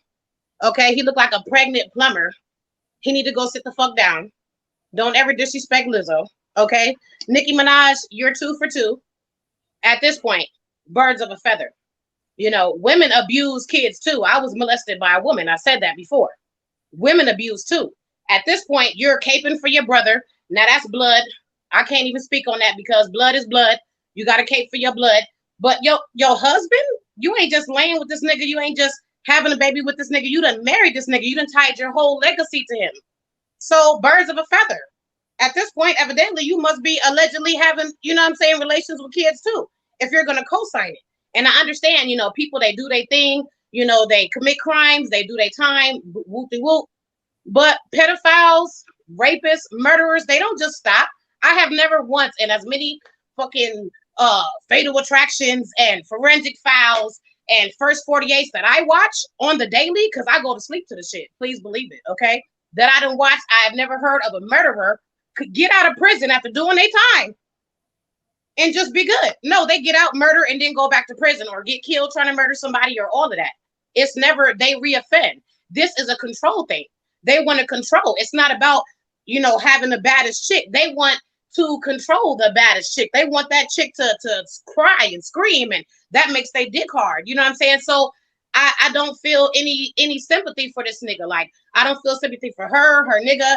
I don't feel like she should have gotten no award. I think that they all need to go to jail. This lady, you know what I'm saying, has been traumatized most of her life. I'm sure that her kids are affected because of it. You know what I'm saying? Like, you ruined this lady's her whole generation of people behind what you did. And you sitting up here trying to intimidate her, trying to prevent her from, you know what I'm saying? Like, go to jail, go to hell, you know what I'm saying? And get fucked in the ass by Bertha, bitch, for all that I care.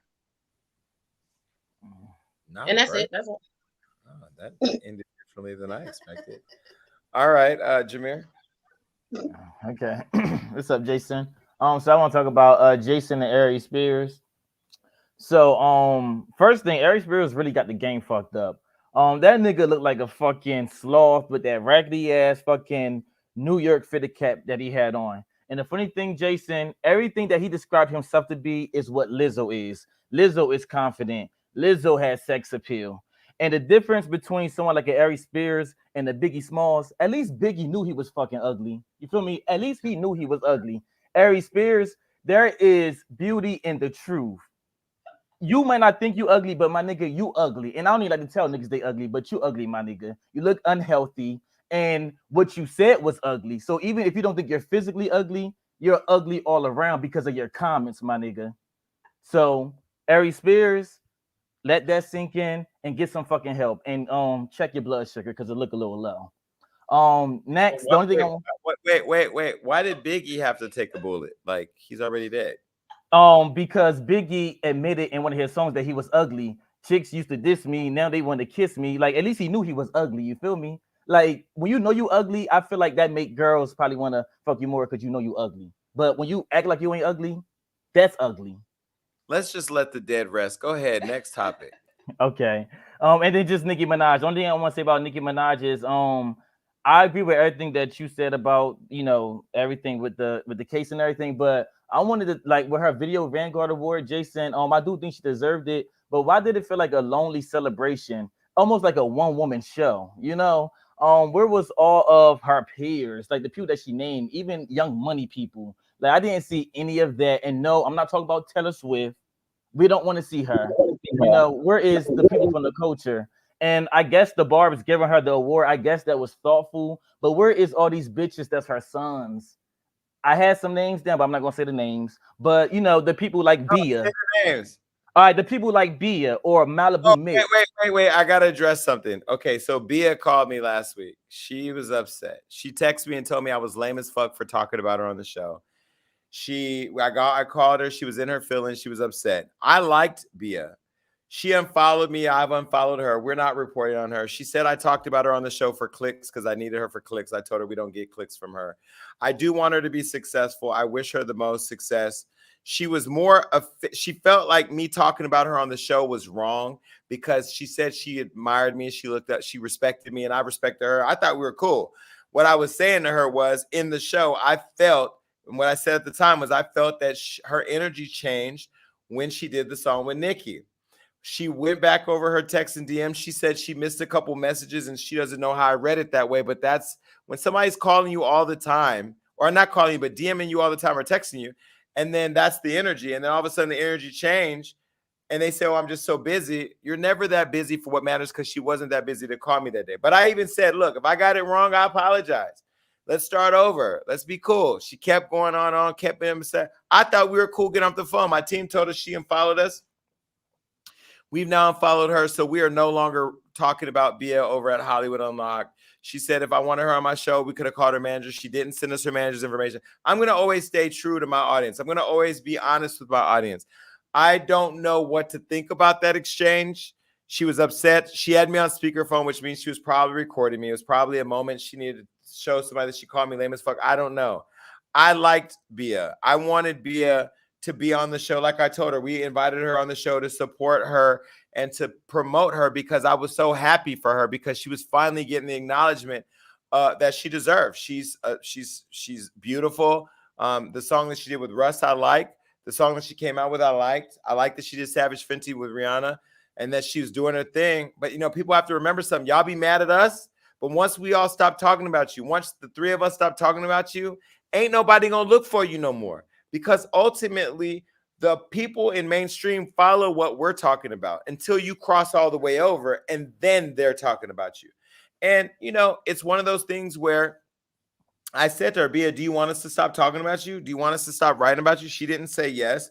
But based on her unfollowing us and unfollowing me, she doesn't want. So we're going to leave Bia alone. And I'll say publicly, and I told her I would say this, if we got it wrong and the way we were reading the communication was off, then my bad. I've been wrong before. But based on what I've seen after that conversation with the unfollowing and this, it almost seems as if now maybe I wasn't wrong. But I wish her well. We've unfollowed her. We're not writing about her anymore. Good luck. Okay, go ahead. Finish, Jameer.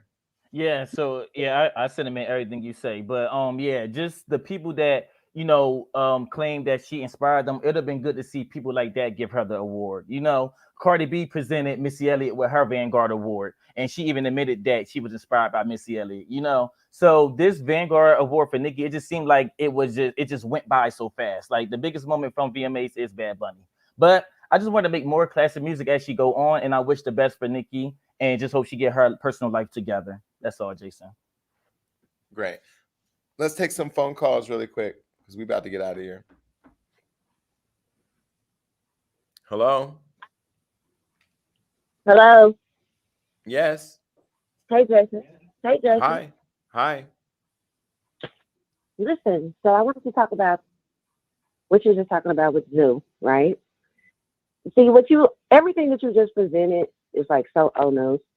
Okay, like that came out months ago. That was nothing new. And if you would have actually started, it actually came out 2018. Okay, Jennifer did an interview with Living Fearless. Okay, she did the interview. She said it happened at night. Okay, went down in the basement. And some things I'm going to say, some people are probably going to be uncomfortable. But it happened at Lacey's grandma's house. So I hope Jennifer's listening. Okay. It happened at night. It was several people. That's why she made a comment and said she wanted to make sure that Zoo and his friends, plural, couldn't do her like that anymore. Okay. Like I said, you listen a lot, and I don't know if it's because the barbs kind of got under your skin a little bit and you wanted to like make this a topic, which is why cut her off. Cut her off. Girl, shut the fuck up. Who you talking to? I'll let you try to read me, but bitch, go eat a dick. This is my show. You got me fucked all the way up. Bitch, you act like you was there putting a condom on her. Shut the fuck up. You call up here to read me, bitch. You better get it together. Who the fuck you talking to? Fuck you and your husband. And the nigga fucking you when he's at work. Bitch, you got me. Girl. Jason, let me tell you something. I couldn't hear you with that fucking lisp, you big tongue bitch. The fuck?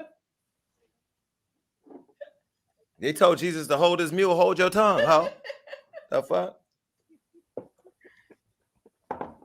Let me tell you something. It was that night, and somebody was there, and we said, I don't know if you met. No, I'm mad that your funky ass breath was burning the end of that phone down, fucking up my show with that shit. Fuck you thought you was talking to.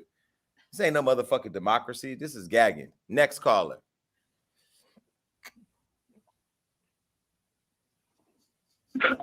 Hello? What's up? Yeah, hello?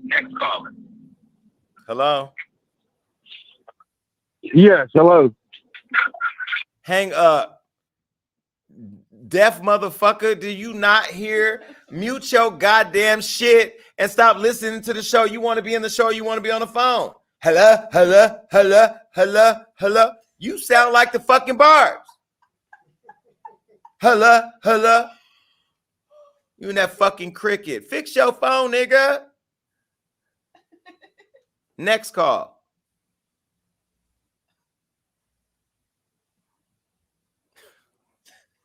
Hello.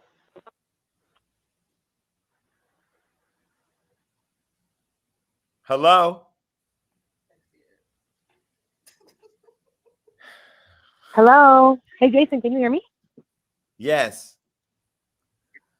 Okay, sorry. There was a little bit weird being on hold. Anyway, I just wanted to say that I think the show was awesome. This was my first time ever tuning in, and I discovered you on BO. I think that you're super dope. I love how transparent you are. I love how you speak on everything. I love how you just talk about anybody, about anything. You always give your honest opinion. Like, me and you have been through a lot of the same shit, and that's something I really respect about you. Like, it makes other people feel like they can be strong and talk about things they've been through too. This ain't got shit to do with the show, but I really, really fuck with you, Jason Lee. And I hope that you enjoy the rest of your day. Fuck the haters, because all they gonna do is hate anyway. I love you, Jason. Thank you. Okay, cool. See, okay, I needed her to call me after that last series of phone calls. I mean, god damn. Go ahead, next caller. Hello. Hello. Can you hear me? Hello, Jason Lee. Hi. Can you hear me? Next caller. No, I cannot hear you. I can't hear you. No, do you hear you? What? Here's the deal. I know y'all trying to play me. You're not about to play in my face tonight. I'm ready for all of y'all. I'm ready for all of y'all tonight. I'm not fucking playing. And stop telling me how unclassy I am, because this ain't about class. This is about control. Okay? It's about control. I'm controlling my experience. I'm controlling my peace, because peace is priceless. Don't come up here with that. But do you hear me? You just want to make sure we can all hear what you about to say. If you want to talk shit to me, call in and get it the fuck off, because I'm logging you the fuck out the minute you say, done. Yeah. As soon as you better get it off in 3 seconds. Johnny, hold on. Johnny, keep your fucking finger on the trigger on these niggas. And if they try it, we are hanging up on you hoes. Hold on. Ariella, if you see him in the comments doing some shit, hit Johnny on the side. Tell him who not to bring up. Eva, you're not coming up, Eva. Eva, you're not coming up. Next caller. Oh my God, I'm cracking up, Jason. Listen, I was hoping that I got straight through, because motherfuckers have been trying you. And I'm like, he about to just not let nobody come through this bitch. This shit is hilarious. I mean, popcorn will watch this shit. Look, I have something to say about, first of all, Aries Spears looks like Grimace. Fuck him. He came from Lizzo. I'm not fucking with his fat ass. Sorry about no fashion statement, but whatever. Nicki and her husband, miss me with them. Don't give a fuck. But I had a question to ask you, because I watch Zeus Network. Yes. I love the first episode of Bobby Purr. I like to see you on there. The second episode, it was cute. But I want to know, are you going to be, or are we going to see more of you, one? And also, your Zeus Network mate, my girl, Natalie Nunn, they had where Sydney Star was like stalking them on Baddies. But then the girls wanted to go and fight her.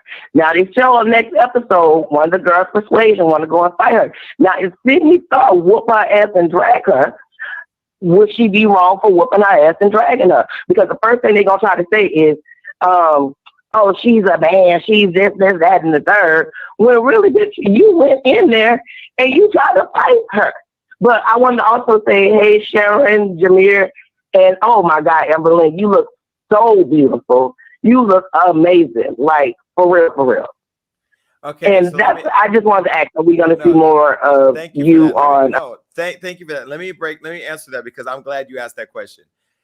They got me looking like I'm on the cast of this show on Zeus. I'm not in the cast of the show. I'm executive producer. I agreed to make an appearance or two to help drive some of the story, but I'm not a cast member on the show. I don't know how much more you'll see me. Probably not much more, because I was there for a couple weeks while they were, doing what they were doing.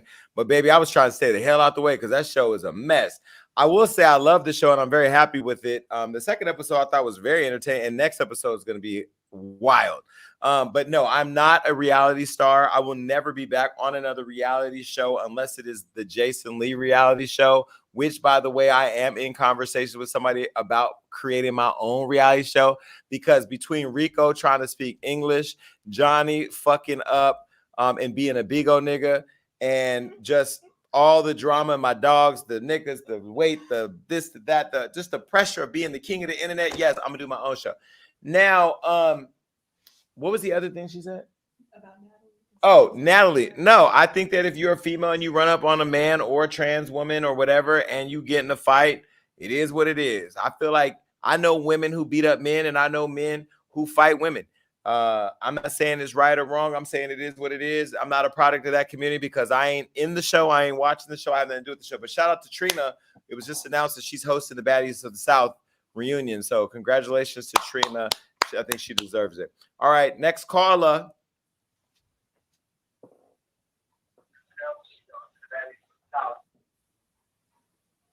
Hello. Okay, Hello? they said this. Do you want to say something? Yes, isn't I just wanted to say that I really enjoyed the show.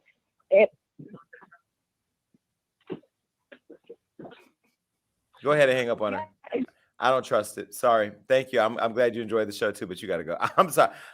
Trigger fingers at this point, baby. Y'all, see, I know how y'all move when y'all not moving right. I know how y'all move. Okay, now they said Eva has something to say and that Eva is on our side. Now, is Eva on our side, y'all, or not? Tell me, is Eva on our side? Comments. I'm looking at the comments. It said Eva's Barty gang. I don't want to make this a Nicki Cardi thing because it ain't giving that. Let's take another caller. Hello. Hi, Jace family, my Leo. Hi. How are you? This is Tiana May. I just want to stop. Bitch, by. I'm all right. I'm gagging. You the best. Keep going. Don't give up. Keep applying pressure. Keep the Leo energy. Everything you said is so true. I was one of the victims that was getting attacked by the guard, so I already know how it is. And I just want to let you know I love you from Detroit. Thank you. I love you too. All right. Thank you. All right. They said Eva. They said bring Eva up. Now, Eva, I'm going to tell you right now. Don't be deliver us from Eva, because I will deliver you from this show if you come up here with the bullshit. All right? We're going to let Eva up because everybody says let Eva up. But Eva, if you come up here with some slick shit, you're going to get 2 seconds, Eva, and Johnny it ain't even going to be me. I don't even got my finger on the trigger. Johnny does. Let Eva go. Go ahead. Where's she at? Is she here? Eva, what's up? Well, let me get to talking. They call me Eva with the T for a reason. One thing I do want to correct, everything you're saying was correct, but the person that actually leaked the video was one of Kenneth's friends who Nicki Minaj follows, called Keys Got Cash, which Black was on the telephone call, but Keys Got Cash posted it. He is a MAC member. But what a lot of people when they were posting that video, didn't post was the actual caption that Keys Got Cash posted, which he said, "My N-word ain't never take no pussy, you clown ass bitch. It's up and you know that shit. Get off my N-word dickhead, cause you know when we see you, you're gonna have more than that knot on your head, bird ass bitch, YKTV, and you know who I'm talking about." So that was a blatant threat to Cardi B. So what I want to understand is, how does Nicki Minaj follow people that are making verbal threats of violence towards women? It's like a repetitive thing. His real name is Kenneth Keys, G Keys at that. And I wanted to say that the bars are disgusting. This woman was definitely traumatized, and they're further not like helping her situation.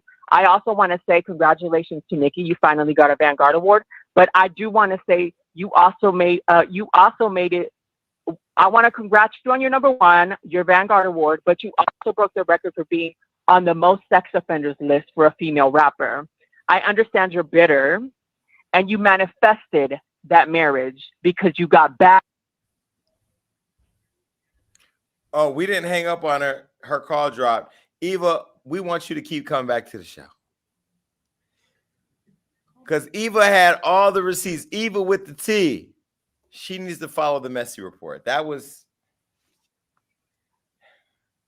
Now, I knew about the threat between the person and Cardi. I just intentionally didn't put that out here because I don't want to make this about Cardi and Nicki. Although there is that. This man did make a threat against Cardi online. And Cardi didn't even respond to that.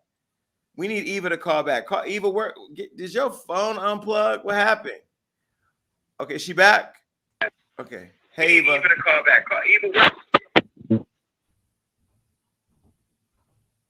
Eva? Okay, just throw the whole show away. It was great seeing everybody. Listen.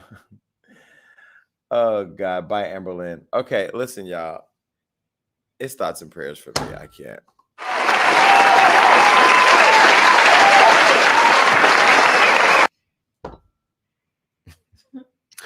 This show's been a lot. But look, there's been a whole lot of negativity and hate spread around the internet this week. And y'all can't blame anything on me because I'm just doing the Lord's work and reporting this news. But seriously, I want to remind you all to keep your energy and your space clean. Watch who you keep around you and what you allow in your space. Because most importantly, don't do anything without giving a fuck. Let's all take a page out of Lizzo's book and clap back at our haters by continuing to win and level up, up, and up. And if you want to let your freaky flag fly like Lil Nas X and Bad Bunny, wave that shit and tell your haters to kiss it where the sun don't shine. Unless they got monkeypox, I'll tell you about the stuff around the asshole. Now, flat out ignore them if you want to and leave them to rot in a hole like Phaedra did Apollo. However, you want to live your life. Do that shit because that's what I'm going to do.